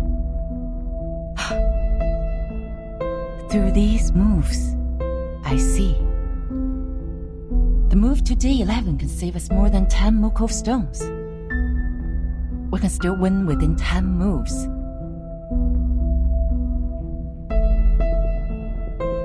Mark. Yes? Are there any other things we can do? We need an influencer, a leader who can win us more than 10 votes. Give me the file of the uncommitted leaders, including those who were neutral about this issue in the beginning. Okay.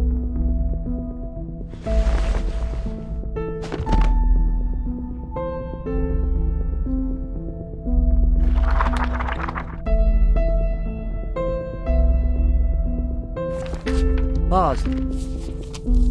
No. Too young to be convincing. Noni, head of the Natural Resource Committee? There are only 3 of them in the group. Senator Bernard, leader of the Mankind Caucus. Forget it. Bernard? Oh, yes. He can be your man. He is eloquent and leads a group of 11. All of the 11 are his loyal followers. Why is he uncommitted? I thought he would be the first to vote. Perhaps they believe it's a sure bet. Find out what he's been up to. But, Madam Z, are you sure you want to cooperate with him? This doesn't make any sense. We don't even serve the same group. Mark, we're all serving for the Foundation's future. I just want to know what he needs now. The office in Chicago, US. He is trying to cover that region with his influence. Bernard believes the employees there are guilty of serious dereliction of duty. They discriminate against humans of different classes and are suspected of committing electoral fraud in collusion with the local capitals. The Supreme Court's investigators have already intervened. But they cannot go out due to the storm right now, so the case is pending investigation. Chicago office. I've read the reports on there. I see. Great. Exactly what we can help with. Through what? Through Soneto. I have a meeting with her on Friday. This may lead us to a win-win situation.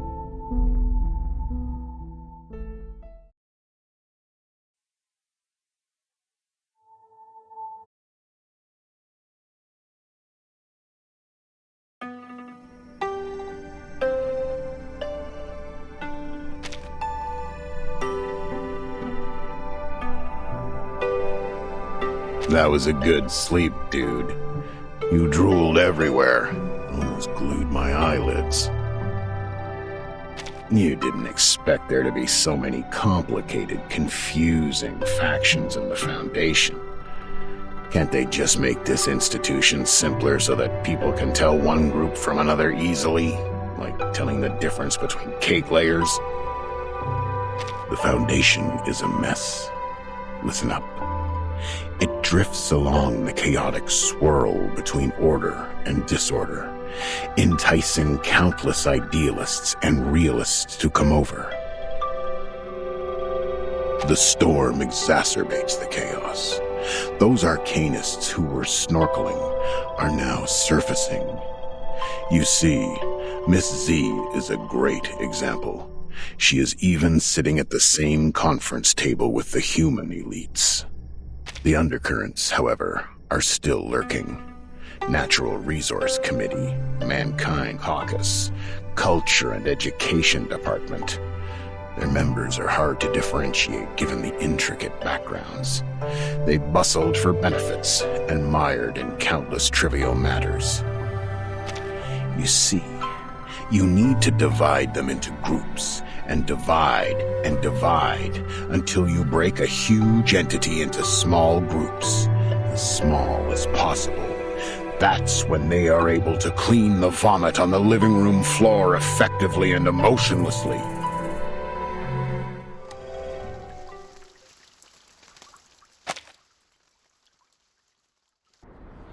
Best wishes for the upcoming victory. It will be the final vote soon. It's a stunning victory for us. Cheers! Cheers! May the peace be with us.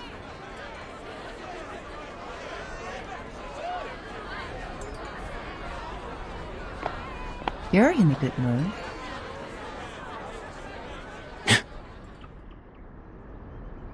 Z. You must be in the wrong room. You can't find those friends who tell Balderdash here.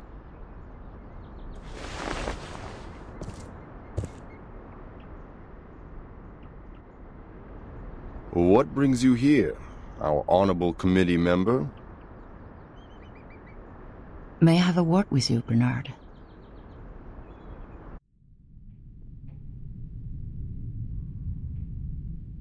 Let me check my watch again. It's 3 in the afternoon. I don't think I've drunk that much. Could you repeat that again? You want me to canvass for you?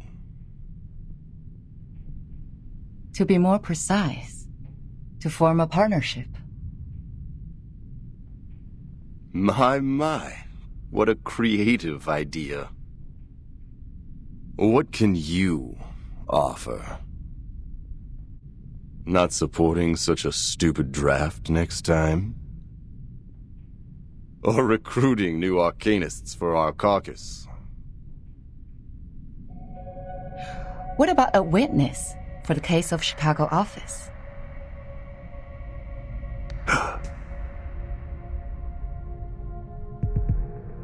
Who is it?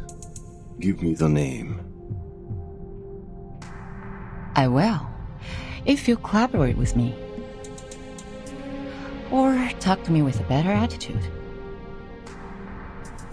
I'm sorry. Our philosophies have always been different, and that led to prejudice. But being mysterious won't show us sincerity for each other, right? A staff of mine is willing to testify as a witness. Her report can prove your point. Strong enough to prove their negligence? It depends on the special prosecutor. But the evidence is strong enough to prove that you're innocent from setting up others out of your personal interest.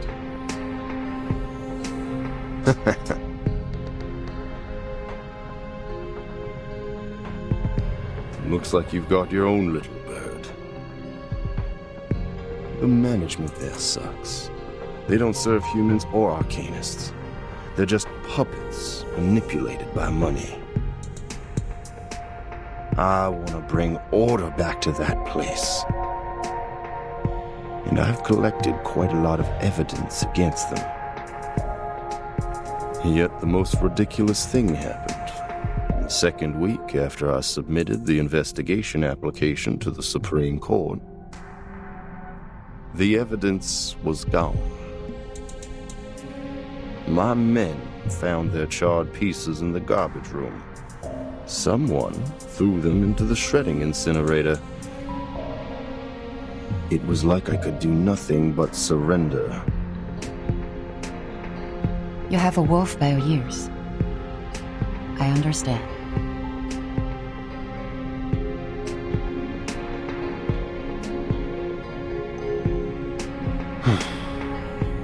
But you're asking for too much. 11 votes. We're on the opposite side. I can never persuade all of them to vote for you. Besides, the court session of the Chicago case starts later than the final vote. Don't tell me you want the service before you pay for it. Don't worry. You can vote after testifying.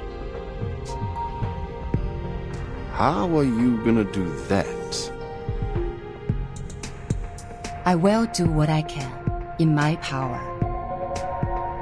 The vote won't start so soon.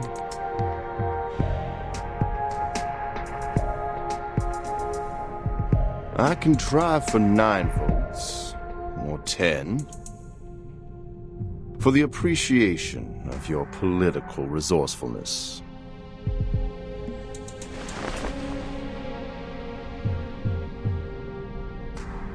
Good luck making a better Chicago office, Bernard.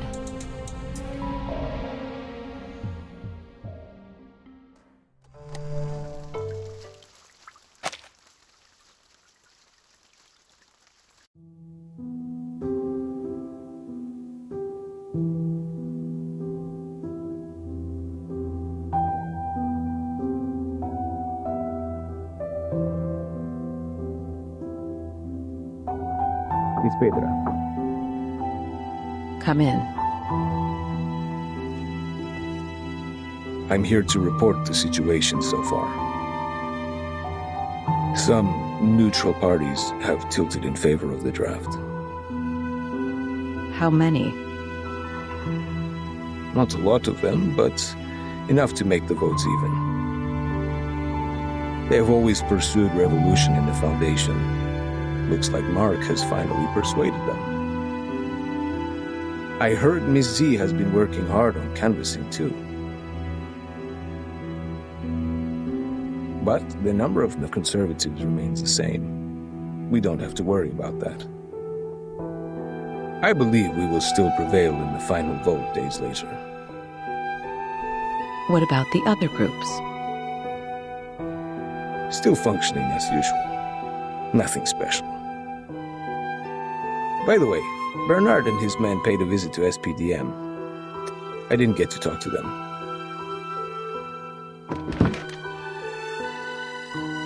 Thank you for the report.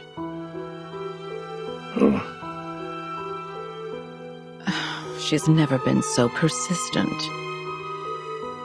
Do you know why she's been so different this time, Pedro?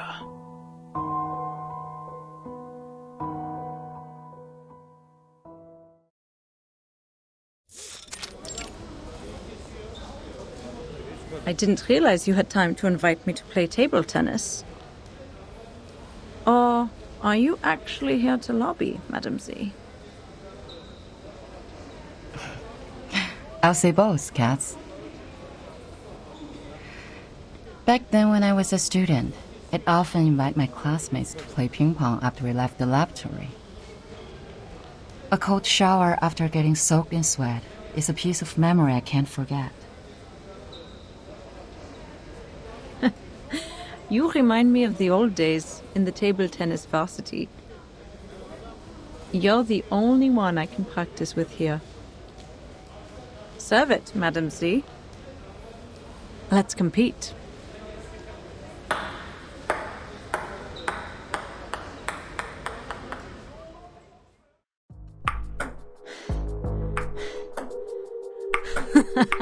Backhand chop. Great, great.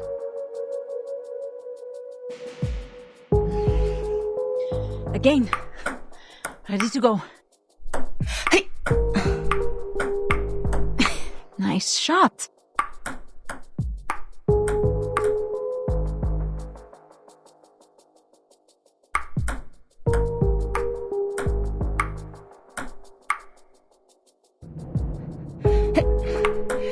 We're planning to revise some articles in the draft. Which articles? The articles about strengthening the control of registered arcanists. You're right. We do need to improve the credibility of the Foundation in the outside world. Tell me more. The Timekeeper's power to discipline should be transferred back to the School of Discipline at the Foundation.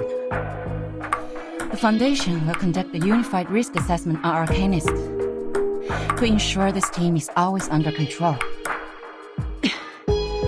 But in fact, it still belongs to the Timekeeper, right? That is our minimum requirement. And you will not change.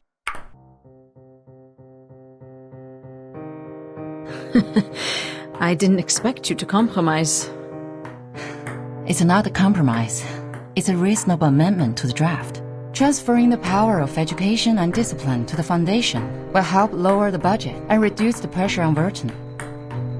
And you would even lobby an opponent, me, for this amendment. A reasonable appeal shouldn't be rejected just because it is raised by a different faction. The Foundation needs solidarity, not contradiction. If the draft is meant to pass, I will do whatever I can to make it meet most expectations. Just like this ping pong game. Friendship first, competition second. Legislation shall serve the people.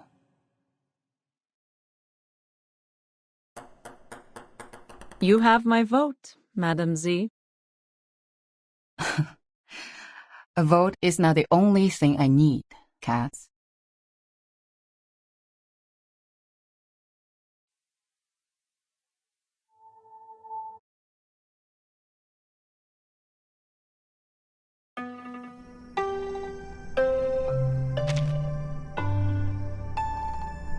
Ping pong, ping pong, ping pong, ping pong, ping pong, ping pong.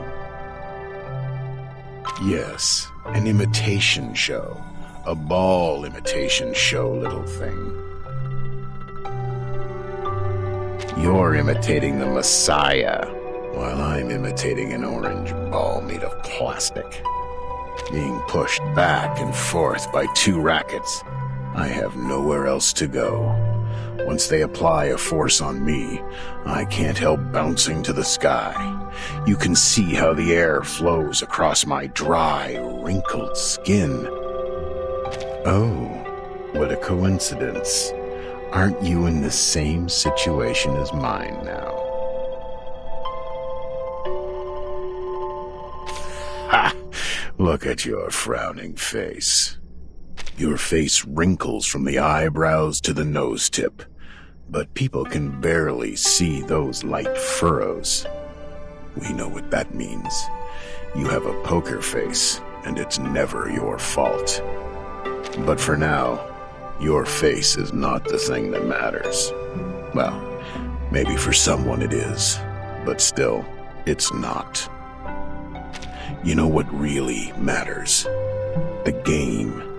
Yes, it's the game. Of course the game matters. Everyone loves the game. They gather at the stadium yelling or roaring vehemently. They choose one team to become its fan and spend good money on a team uniform or an autographed ball. Yet, it's just a ball. You see where I'm coming from? Just a ball. Its outline, a circle, could be found in any geometry textbook and anywhere in this world. When the first hominid picked up a coconut and threw it to the sky, and caught it, and threw it, and caught it, and threw it again, when she felt joy and yelped, had she ever thought of the future? The future where a simple ball has become so complicated and enchanting. Now we call it the present.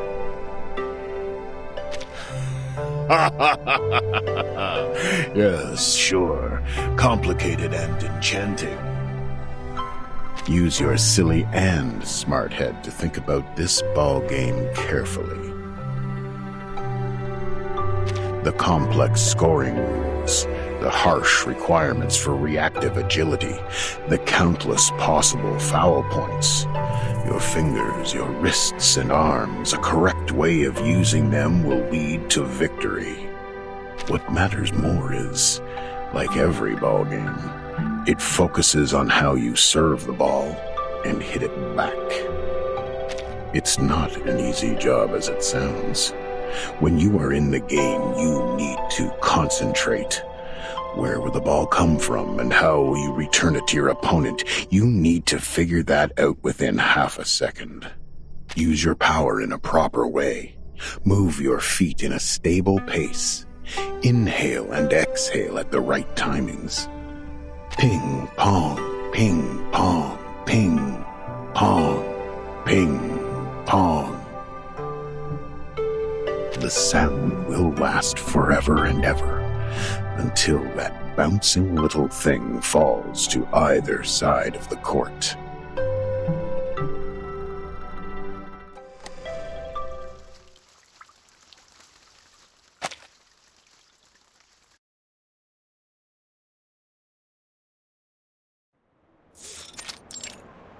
Constantine.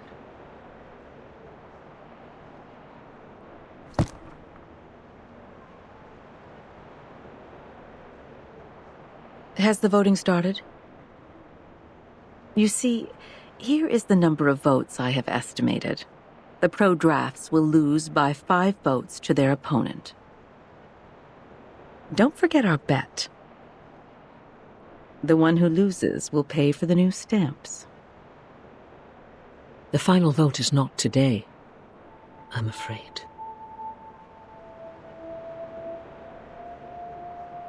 Z's speech is still ongoing.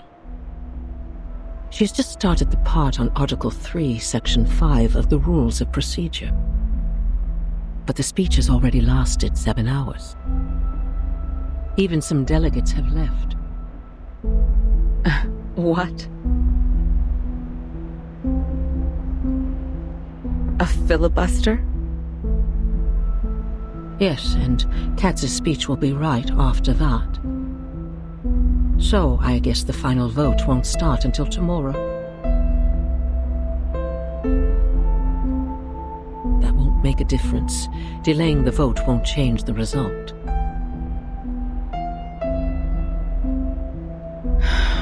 We don't know yet. I didn't expect that she would be trying so hard. But for me, this is not necessarily bad news.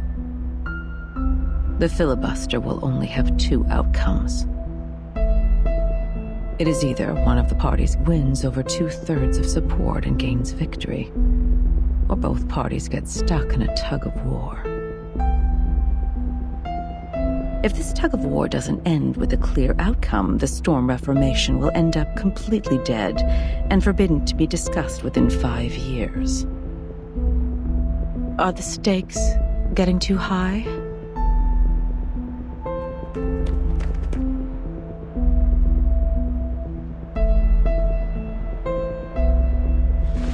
Madam Vice President, Mr. President came back from the Pax House.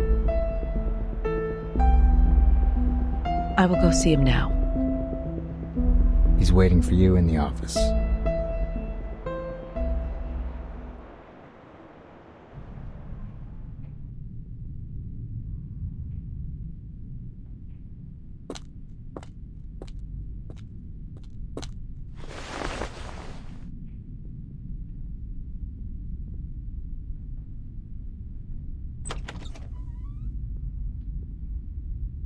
Mr. President.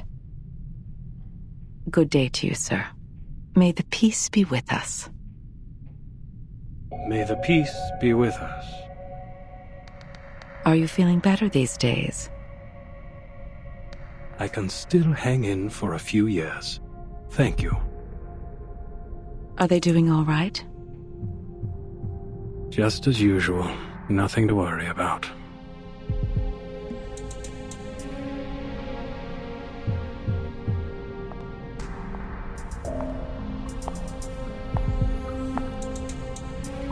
I'll stay in the Foundation these months.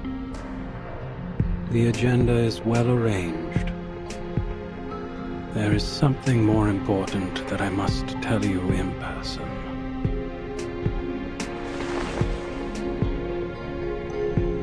That meant a lot of mine. And the more.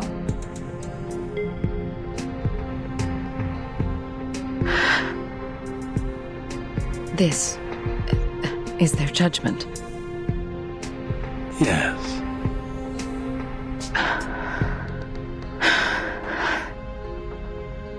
Then, I have no objection to it.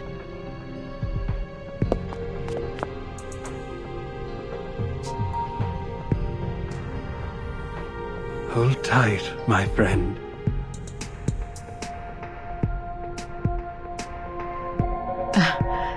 Excuse me.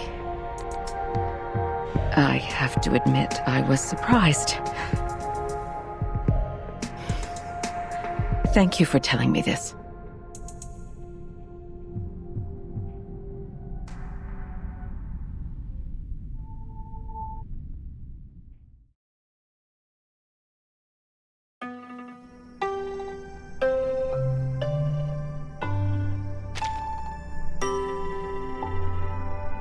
Look at where you are.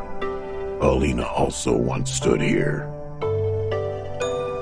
A human, a member of the St. Pavlov Foundation. She started from here, took 33 steps and a half, turned left, opened the door, and then turned right, went on for another 5 meters. She stopped and opened the historical intelligence cabinet. Human-like. A standard human. Grave-looking, rational thinking, efficient acting. She was digging in the files. The only touch of bright color on her was across her neck. A blue polka dot scarf, tied in the French way. The scarf was there to cover up a nevus on her skin, a lonely dark spot that lacks a symmetric counterpart on the other side of the neck. Is a mark too random and out of place to exist. She did not like it. It was the 1931 file, or the 1935 one. She hasn't gotten there yet. But there is another folder which has caught her attention. On December 28th, 1932, on the wonderful day of the Holy Innocents in Mexico, 13 Arcanist high school students attacked the crowd during the nighttime celebration. They claimed the oracle had uttered to them, from the inside of a gigantic Cordia Illinoides, that they had to shoulder the responsibility to protect the people. So they took their wands and knives, carried bottles of potion of concocted picric acid and nitrocellulose, and walked into the festival market like any regular happy young people. Their attack led to 17 deaths. 6 were injured, among which 4 were disabled for life. One young girl among the attackers couldn't physiologically stop her hysterical laughter, even when she was under arrest. She quivered convulsively, with her hands twitching tightly on 31-centimeter-long pruning shears. She kept muttering the word Bacote, which is the common way to call the Cordia Illinoides among the lumber dealers. In the Aztec civilization, it means giant mouth. Any mouth can talk. In this case of mass hysteria, this was the one true rule. Hysteria, madness, paranoia, hearing voices or seeing things. These abnormalities are the sparks flying in the air, and Arcanists are like dry cotton. The encounter of the two will cause a fire. Paulina complained quietly. She accused the danger of fire, the risk of heat. One can hardly hold no grudges against the flame when it is hidden next to you patiently. She started to mutter something of a more extreme nature. She was carried away, forgot that each individual has their own right even in a collective body. She forgot what public opinion can do to subtly influence a community. Her eyes were fixed on the scarlet flame. Racist thoughts crept silently into her blonde-haired, beautiful head like a cunning centipede. Fortunately, this is not yet the end of the story. Paulina still had her chances to change. Change. Yes. An alteration. Everybody has to change. You can improve your living standards, pay for prettier white clothes, drive around in a limo painted in bright pink. Anything to prove that you're as much of a man as those tough warriors in ancient Europe. Or you can try the bitter side of life. A life so bad that every weekend you have nowhere to go but lie on a couch hollowed out by your dog and pick your nose. You pick it hard just to locate and take out the hardest, largest booger that irritates your nasal membranes to stop the endless sneezing. The change of Paulina started from a question. The senior staff of the Foundation walked to her, flipping through the pages of the same folder, and asked, "But Paulina, how are you going to deal with the fire?"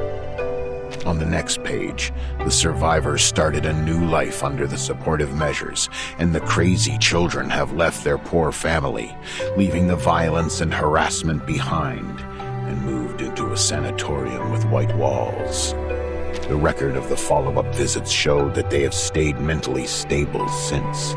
They learned to calm themselves and overcame drug addiction and alcohol abuse. Some of them were even married. Between the last 2 pages, there lies a thank you letter. The name signed at the end of the letter went on for 2 lines, and the last name ends with a cheerful strike going up, like a smiley face.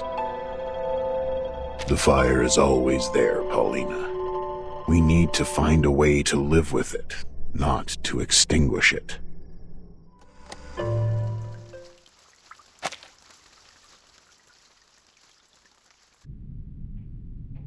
As witness? Yes. Your report means a lot to him. I can provide the report, but I have no experience in court hearings. If I say something wrong, will it affect the special prosecutor's decision?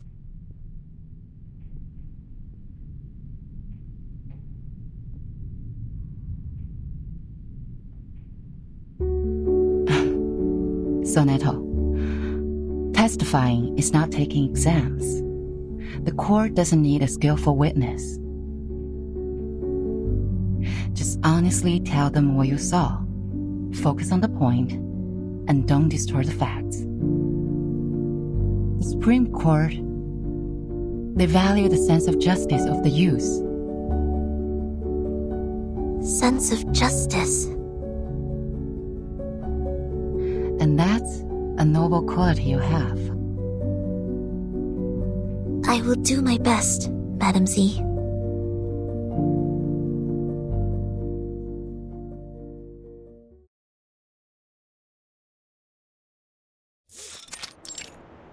Call the witness.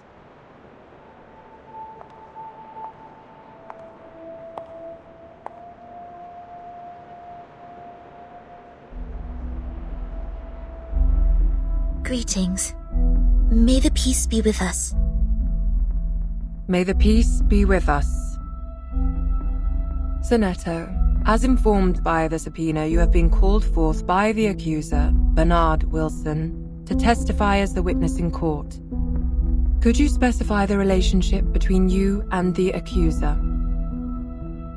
We did not know each other. I heard of him at work, but we rarely worked together. Then why did he call you? I was one of the parties involved in the 1929 storm incident. I submitted a detailed report of that. He searched the database and found the report, so he made a request for access to my supervisor, Madam Z. Then, Madam Z asked if I would be willing to provide the report and attend court as witness. Could you tell me the reason why you agreed to testify? My immediate supervisor is having a long-term treatment, and there are more time slots available on my schedule. I am happy to be able to make a difference during the time and defend the established facts. More importantly,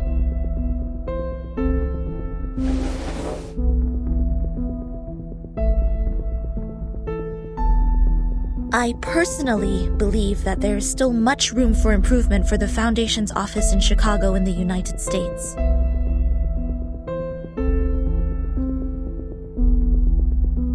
What is this, Miss Sinetto? This is a record of all my travels from the time I received the promotion order in the research center to go to the office in Chicago in the United States, to the time I went back to the headquarters of the Foundation when the storm came. This is the field report and diary I wrote about the storm in 1929. What point do you make?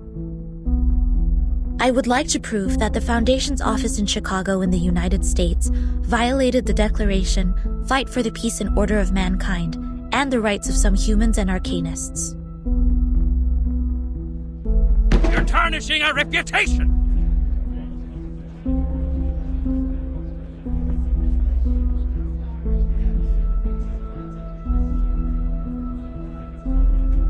I request a debate duel! I won't allow her to distort the truth like this! Mr. Seth, I haven't checked these files yet. Silence, please. Your Honor, you can examine the files one by one while we're having the debate duel. I can't bear to see the long history of our office slandered in this way by a newcomer. I demand a duel with her.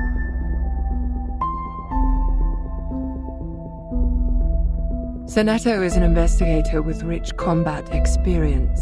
There is no good dueling with her.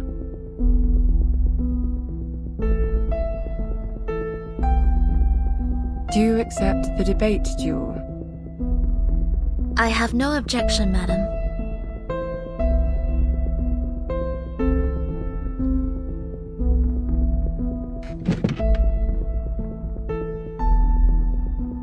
Please to the stage, duelists. The debate during your duel will be faithfully recorded. 3 defeats in the debate of one side will end the duel.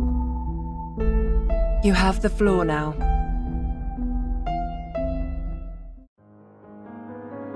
Schneider, a friend we met in Chicago. She once chose to join the Foundation under the pressure of both the storm and Manus Vindictae. But instead of offering any solution or help, you just gave her a rejection letter. I found this letter in her suit pocket. It had a small line written on it. Poppers, fuck off. I had completely no idea what this was about. Not to mention the fact that no one at the office had ever heard of the storm. What help could they offer? In this particular case, you should have reported to the headquarters or to the investigators out there, instead of doing nothing but leaving an insult. I do not understand why there was such wording on it. Was it because she did not pay enough shelter fee to qualify for sheltering? Or was it because the wand she used was transformed by Arcanum, which made you think she was an Arcanist? Does not the Declaration of Peace say, everyone, strong or weak, rich or poor, of any race deserves a helping hand so that the existing peace and order shall be maintained?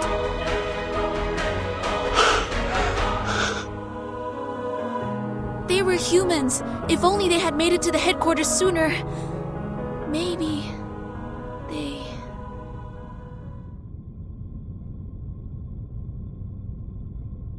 In the particular circumstance at present, it's impossible for the headquarters to take in humans from all over the world.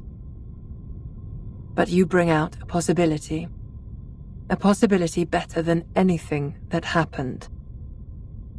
Thank you very much for your testimony, Miss Sinetto. And also for the debate, Mr. Seth.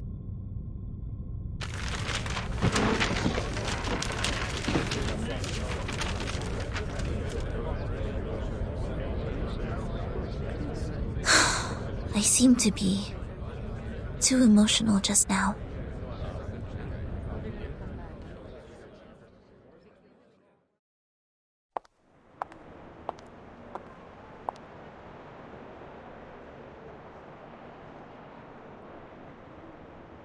Miss Sonetto.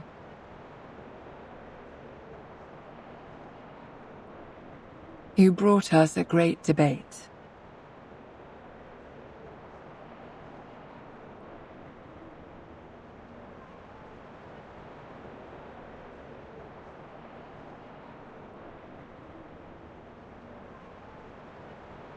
Have you heard of the Supreme Court?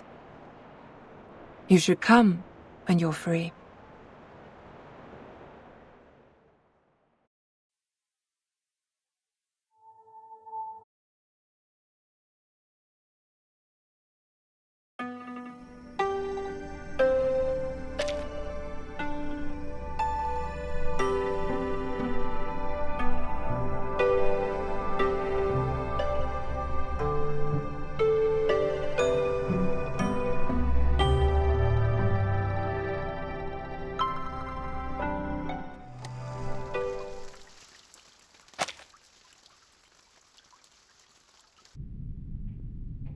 I was told you have something important to share.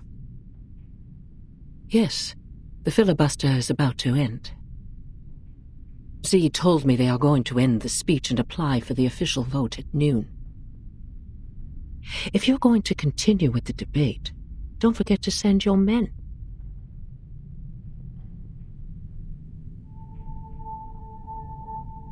Do you see Bernard over there? Yes. Quite a lot of his men attended today. They have remained uncommitted to Storm Reformation so far. I thought they wouldn't bother to attend. The opposition side doesn't need a dozen more votes to win, after all.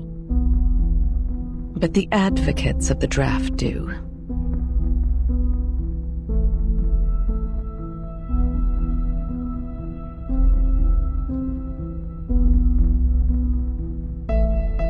There will be a new draft given to you in 2 hours. I brought together a revision group last night with some hired experts. We have adjusted some of the articles in the previous draft. I will need you to present it to everyone when the time comes. What for? Is that draft going to be adopted?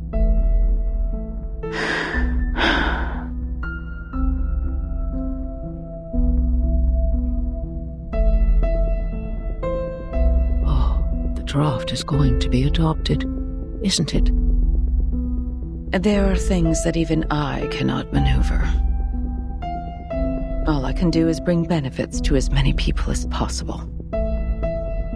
I have specifically made some amendments to the clearance to educate and discipline unregistered arcanists in Section 3 on page 21, as well as the duties and obligations of the Timekeeper's Special Team in Section 1 on page 40. Every arcanist assigned to the Timekeeper's department will be put through the Foundation's risk assessment and graded accordingly. Ordinary arcanists only need to receive primary artificial somnambulism training. The more extraordinary ones will be sent to the School of Discipline for re-education. Delegate Mark also submitted another edition, which was quite similar to this one. Is that so?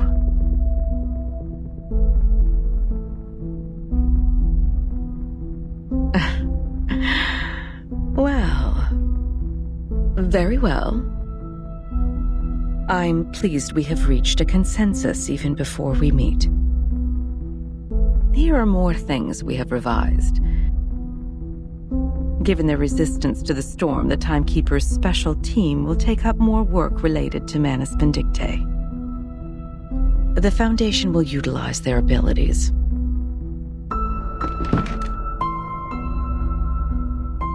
We have also fine-tuned the details. They will be given more executive power while the Foundation retains control over all things. Remember, we have to make everyone aware of these changes before the voting starts. We have to make sure this version of the proposal is the one that gets the final approval in the end. Understood.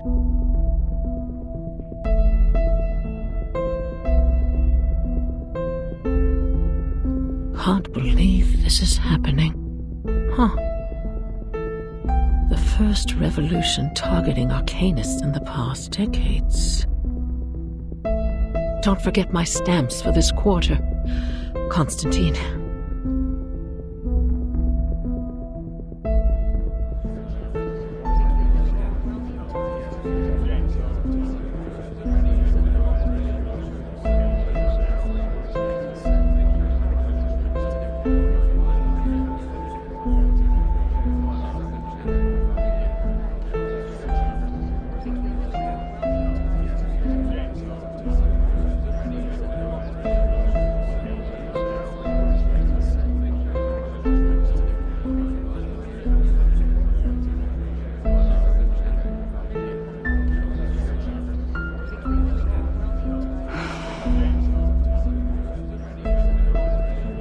I'm so tired that my eyes are failing me.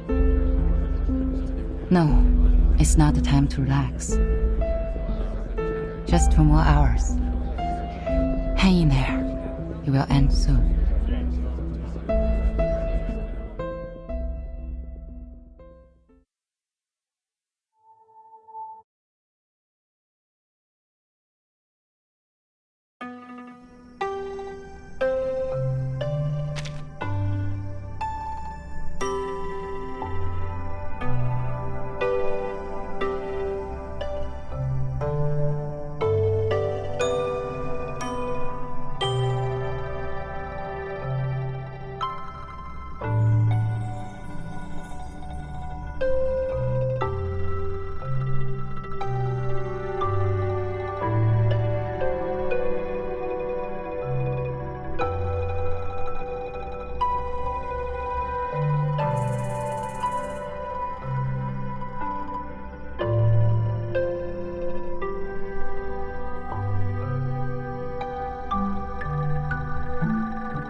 Roast leg of lamb, Wellington steak,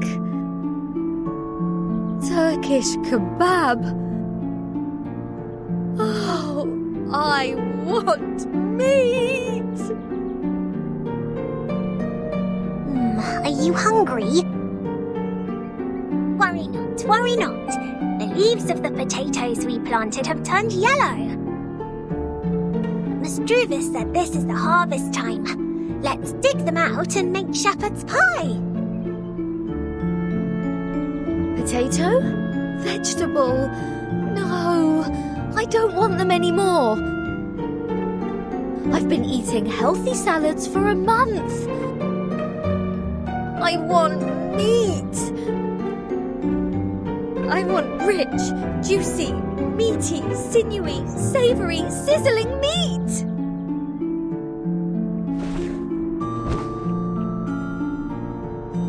Wait. It smells so good. That's meat! Where's that smell coming from? I do smell something good as well.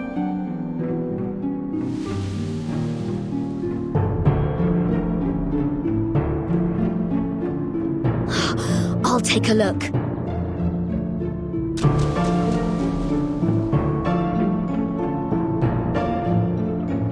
Wait, Regulus! The critter's lair is over there! Critters? No worries. Critter is a type of meat.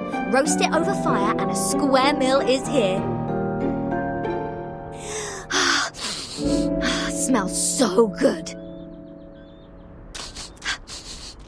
It's over here.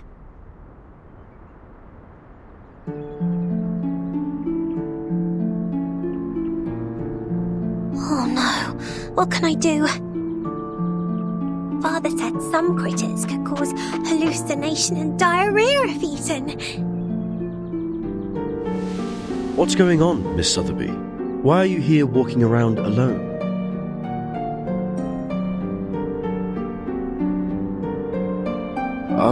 Where is Captain? Oh, good to see you here. Regular said she smelled meat and went straight to the forest to catch critters. Waffle. It has been too long since we last had Dr. Pepper. Does Captain finally start to have a senior moment? Let's hurry over and take a look. The smell of food is unusual. It's verdant over there. There may well be other dangers lurking somewhere.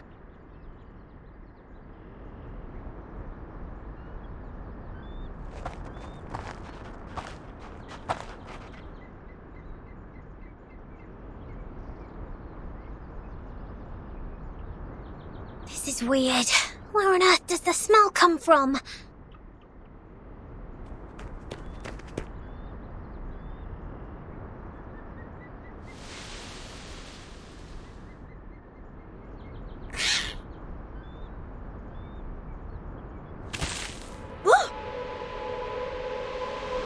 Blimey!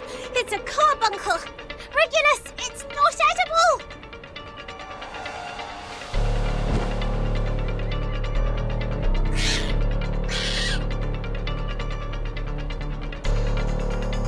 That's the lair of carbuncles. They've been stirred up. Whoa! A bumper harvest of critters! Come and help! Hold on, Captain. We're coming.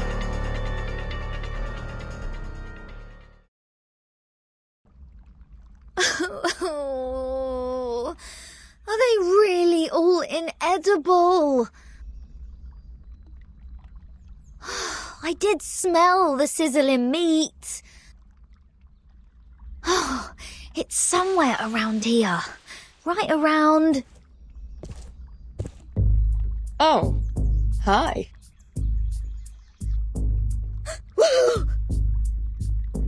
Who are you?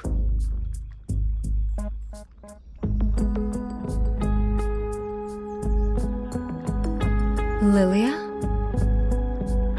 What are you doing here?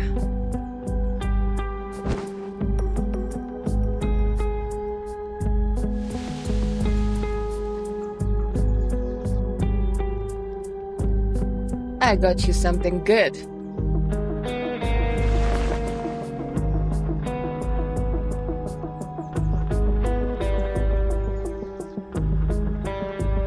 Whoa!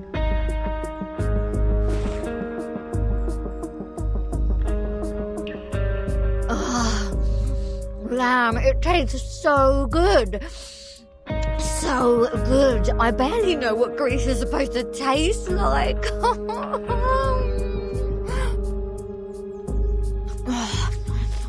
Thank the great god of rock for his blessings. This pirate finally gets some meat to eat. Huh? It is me you should thank, the goddess of victory, who soon brings you freedom. Bring us freedom soon. May I ask, how should I interpret your words?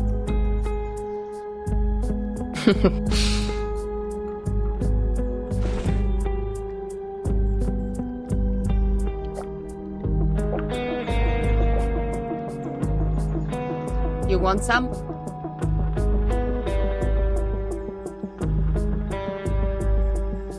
Thank you so much for coming alone and providing us with supplies, Lilia. However, please tell us why you are here. Did Madame Z send you?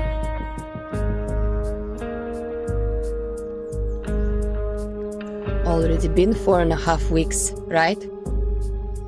This is not the first time I visit you guys here. The one hiding in the shadow last time? It's you? I wonder how much longer you can hold on for Vertin. You see, saying is one thing, fighting is another. I've seen many deserters. Way too many. crying out loud, peeing their pants, drooling all over on their rabbit food. But you guys are different. You actually did it. You conquered places in the Foundation, defended your own places, and put pressure on those in white till this day, the last day in this 4 weeks and a half. That's the Stalnaya Volia I appreciate. If I didn't come today, would you eat your boots tomorrow? Of course not. We still have potatoes, almost ripe. And carrots.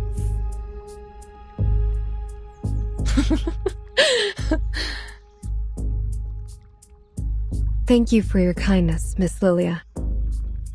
May I take it that you are coming to bring us the good news? Is there a final result for Madame Z's draft? So far as I know, Madame Z hasn't given up yet. Just like you, when she gets serious, she looks like a fierce doe. But I already lost my patience. Tons of processes need to be done before it can be performed, even if the draft is passed at the final vote. As long as Verton is still on that bed in the ward, you're just an isolated island. Everyone can step on you.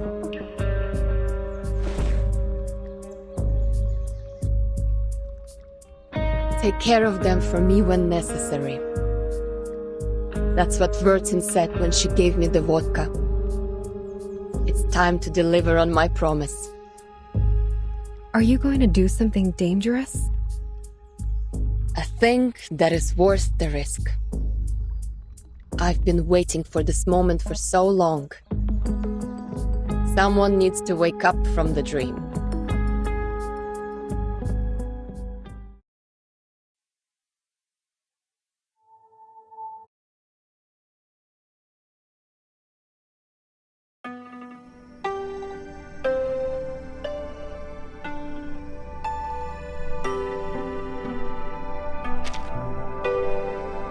The story has come to a new stage.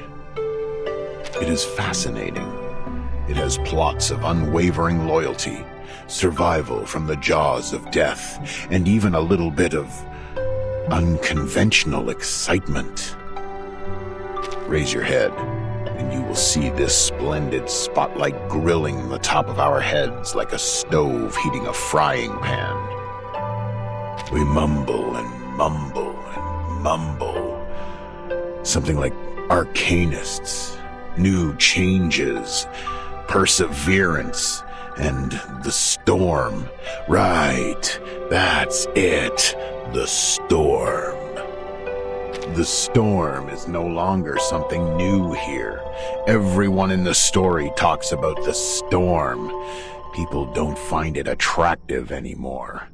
Once you turn the camera out of the spotlight, you'll see many other people on the stage. Many, many other people. The other actors who are different from you. Their name won't be listed in the cast at the end of the movie. Not even a poor St. Pavlov squad leader A. They're a bunch of people. A bunch of people just like you, though there are still differences between you and them. Open their bellies and you can find everything that should be there. The liver, the stomach, the spleen, the lungs, and the heart. Their faces are clear to be seen. Look at them carefully. Carefully. Oh, you might have met one or two of them. They come from the same institution as yours, the St. Pavlov Foundation. Eve from the France branch, La from the Egypt branch, and the Matryoshka from the Russia branch. Oh, right. Your first friend made in a branch. That young man with the red nose. Ken from the Scotland branch. You looked here, you looked there, you couldn't find him anywhere, however hard you tried. Good question. I'll help you find him. Let's keep looking around, but this time vertically instead of horizontally. That's right. Upside vertical. Don't be afraid of that radiant spotlight. Look there. Ignore the risk of blinding your eyes. And you see it. A white umbrella, bigger and wider than any umbrella you have seen. Those green flashes stinging your eyes is the price you have to pay for finding it. The white umbrella is a shelter from the rain, saving that orange-haired girl in white for you. And you have witnessed how people standing in the pouring storm without shelter fade away. Like your little friends and Ken from the Scotland branch. Remember the differences I just mentioned? A great time to keep silent. Your ugly trauma, a mixture of your mental issues and miserable past, would burst out in the next second, making everyone's heart twitch. But think otherwise. If the truth were known to all, today's not real and there's no tomorrow. I'm going to eat my shoes and an asteroid is falling. Then all of them would go crazy. Those pigeons valuing sense above anything won't sit aside and let this happen. So they made the most sensible choice. The huge white umbrella has only sheltered those qualified people. Qualified according to their standard. Now, let's cross our arms and make an arrogant judgment like those cynics. How cruel it is! And then you may start contemplating. Should they all go aboard the Ark? Can this Ark carry this many people? Try to raise the question as peacefully and slowly as you can, and their enthusiasm will be dampened and let out a sound like what you hear when you pour water into a heated pan. Their feelings. Oh, they. You mean Eve, La, and the Matryoshka. Of course you care about your friends. That's a virtue of yours I won't forget. In order to understand their feelings, you need to bend down and reach. That's right, reach for the dark corner under the stage. Until your fingertip is wrapped by soft, warm, and considerate black velvet, as comfortable as a mother's singing to her baby in a crib. That's what the people without a shelter above them are feeling now. More silence. You are really good at finding the right timing for your silence. Just like my friend and I are experts in farting soundlessly in the elevator cart. My hypocrite and dumb friend. Think about it in a different way. Who knows how much garbage there is under the stage? There may be liquid seeping out of rotten pastry and dairy products, intrusions of American cockroach with sleek abdomen crawling everywhere. Who can say it's not a blessing to know nothing about the truth? Especially when you can't leave this shitty place.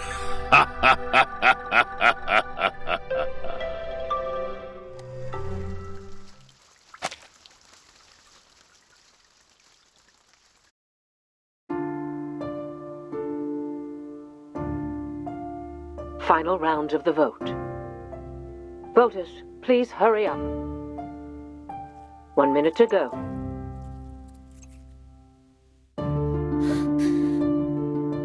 Please be responsible to your votes in every round. Vote as soon as possible.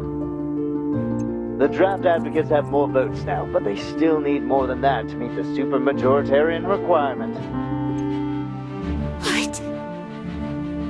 Please vote now. 30 seconds to go. Final countdown.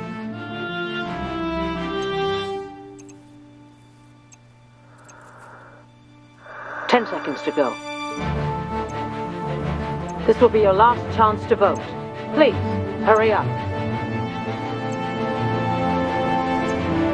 Voting closed.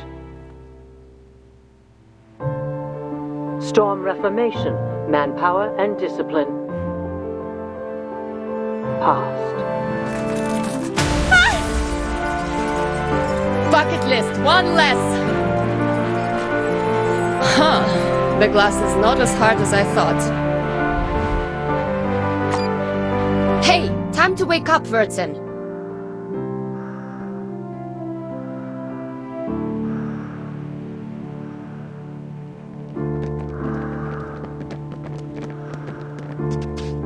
What's that sound? What's going on?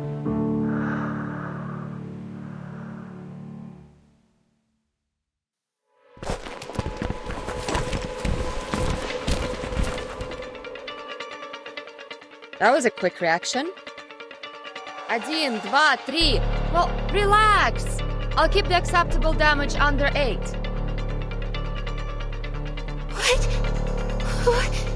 What is this?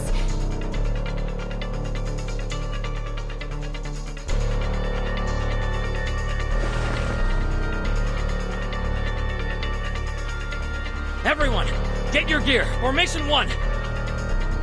Capture the intruder. Bring it on! Let me have my dear long-lost real fight.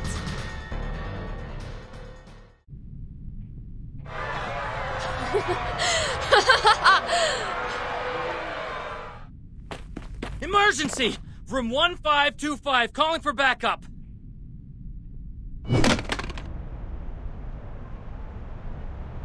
Hey, no backup! I need to strictly follow the damage control standard.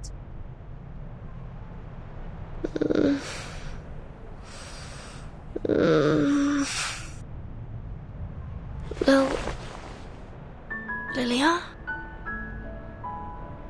Finally awake? Nice! Time for us to leave. Come here and sit on the broom. Yes, behind me. Grab tight. Don't say I didn't warn you if you fall down and die.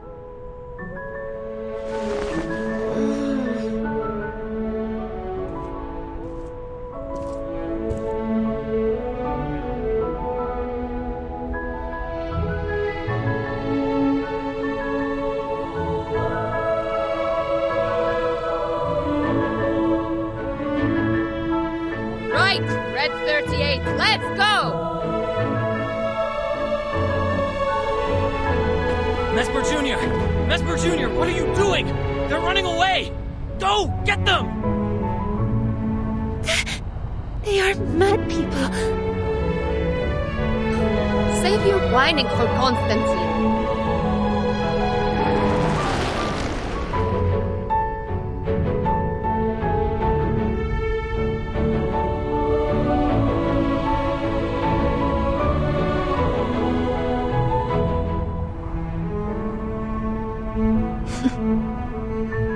All good weather.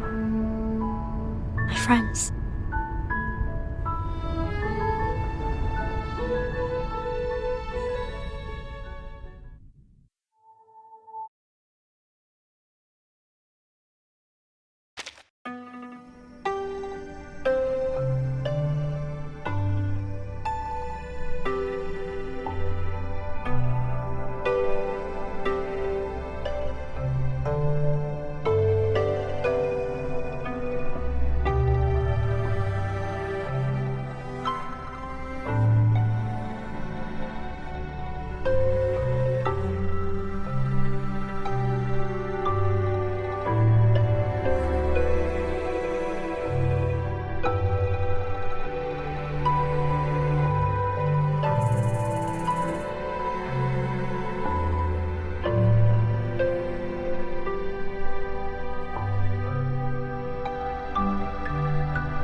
How do you feel? Getting used to the light?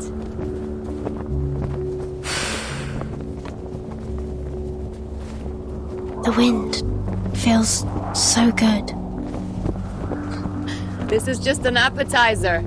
I'll be gentle since you're just discharged. Are they all right? Good as new. They stayed up all night just to save you. I guess you're the only one who has slept tight. Madam Z, Druvis, Saneto. From the bill and the protesting to countless debates, planning, and...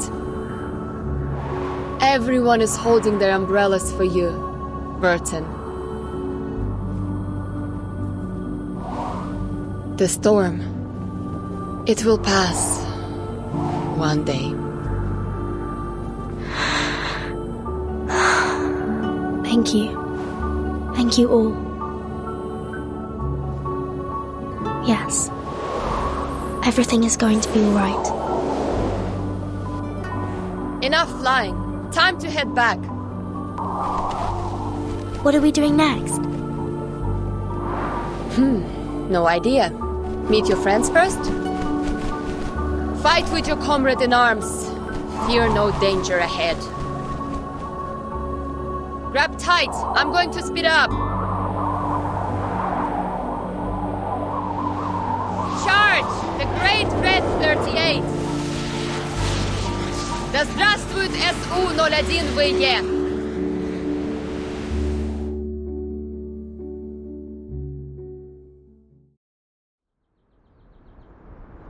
How are you feeling? Better now? It's killing me. Here's water. Captain, sip, please. Don't put too much pressure on your esophagus. This apple told you not to swallow Leber in haste.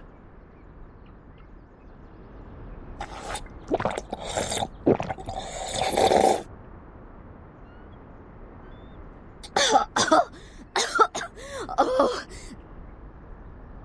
I'm alive. Oh, I thought I wouldn't be able to see the sun tomorrow, or see Vertin discharged.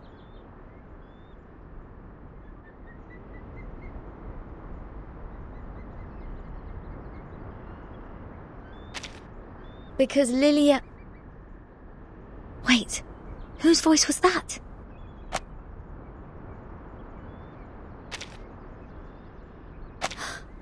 Is it...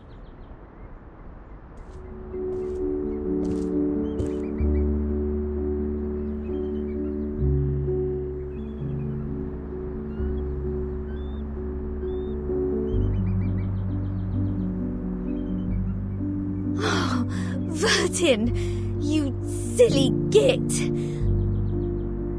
Oh, now you come back.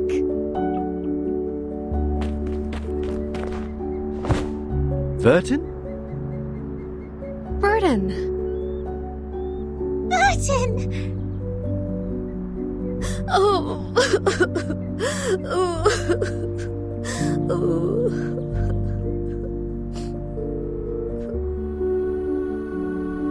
Are you feeling okay? There was a lot of equipment connected to you. Do you feel any discomfort? Do you need any nutritional supplements, Miss Vertin? We have a lot of healthy fresh salads here. Where did you come back from? What are all these white pigeons doing after you? You seem to have gained weight. No, lost weight. Oh, no. I'm fine. Fit as a fiddle. Just a bit of a headache, nothing else. It's good to see you again. Thank you for being here. Being around me.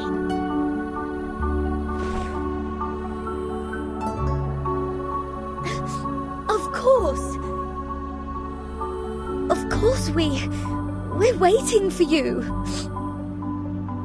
You're You're the only friend we have in this world.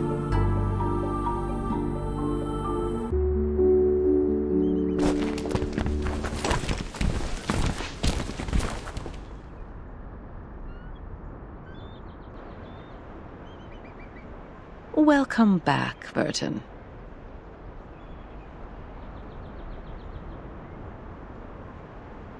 We have good news to share.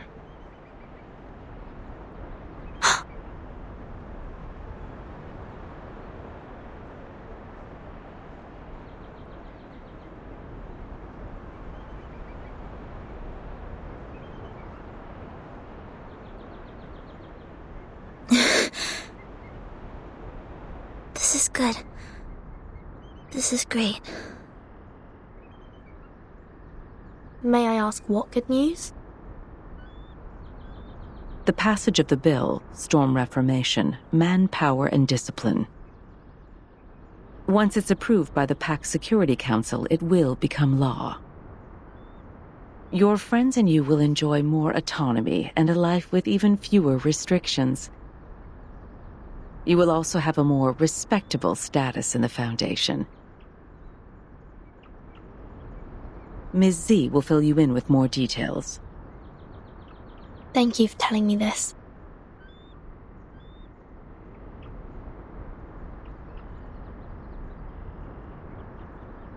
What about the treatment? Treatment? Didn't it finish just now? This treatment has an investigative purpose, and the timekeeper has passed the examination as a safe, low-risk individual. As Ms. Z has said, Ms. Verton is strong enough to be the timekeeper. However, you will receive punishments for the damage to public property. I suggest you heed it as a warning.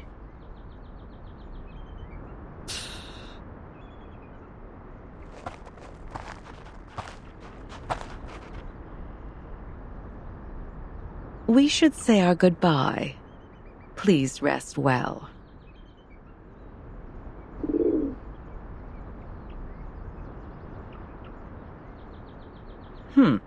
Seems like the dove of the White Marble House is paying you a visit. What do you mean? Nothing peculiar. It just means you have come to their notice.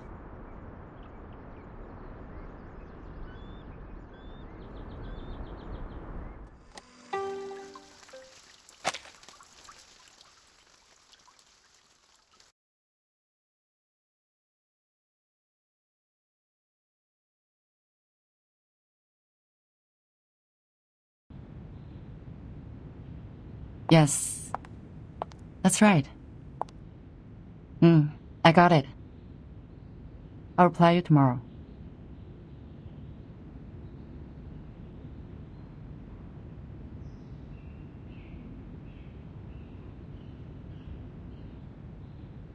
Please wait, Madam Z. Madam Constantine asked me to give this to you.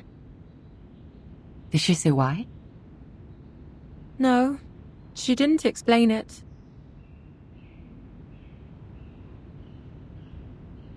Wait, I think she mentioned it's September 11 in the Chinese calendar today. I see. Please send my thanks to her.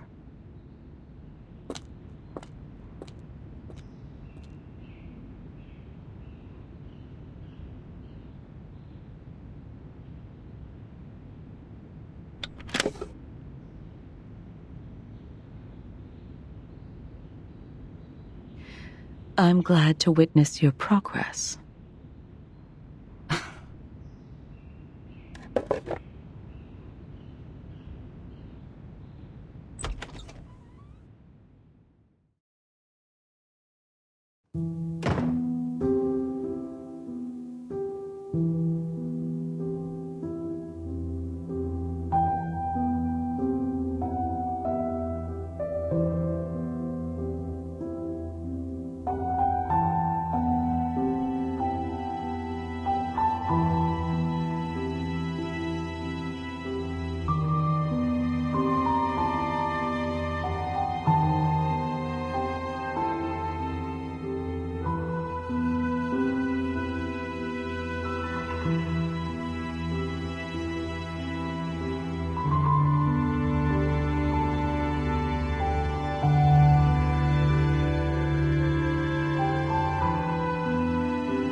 祝你生日快乐，祝你生日快乐，祝你幸福，祝你健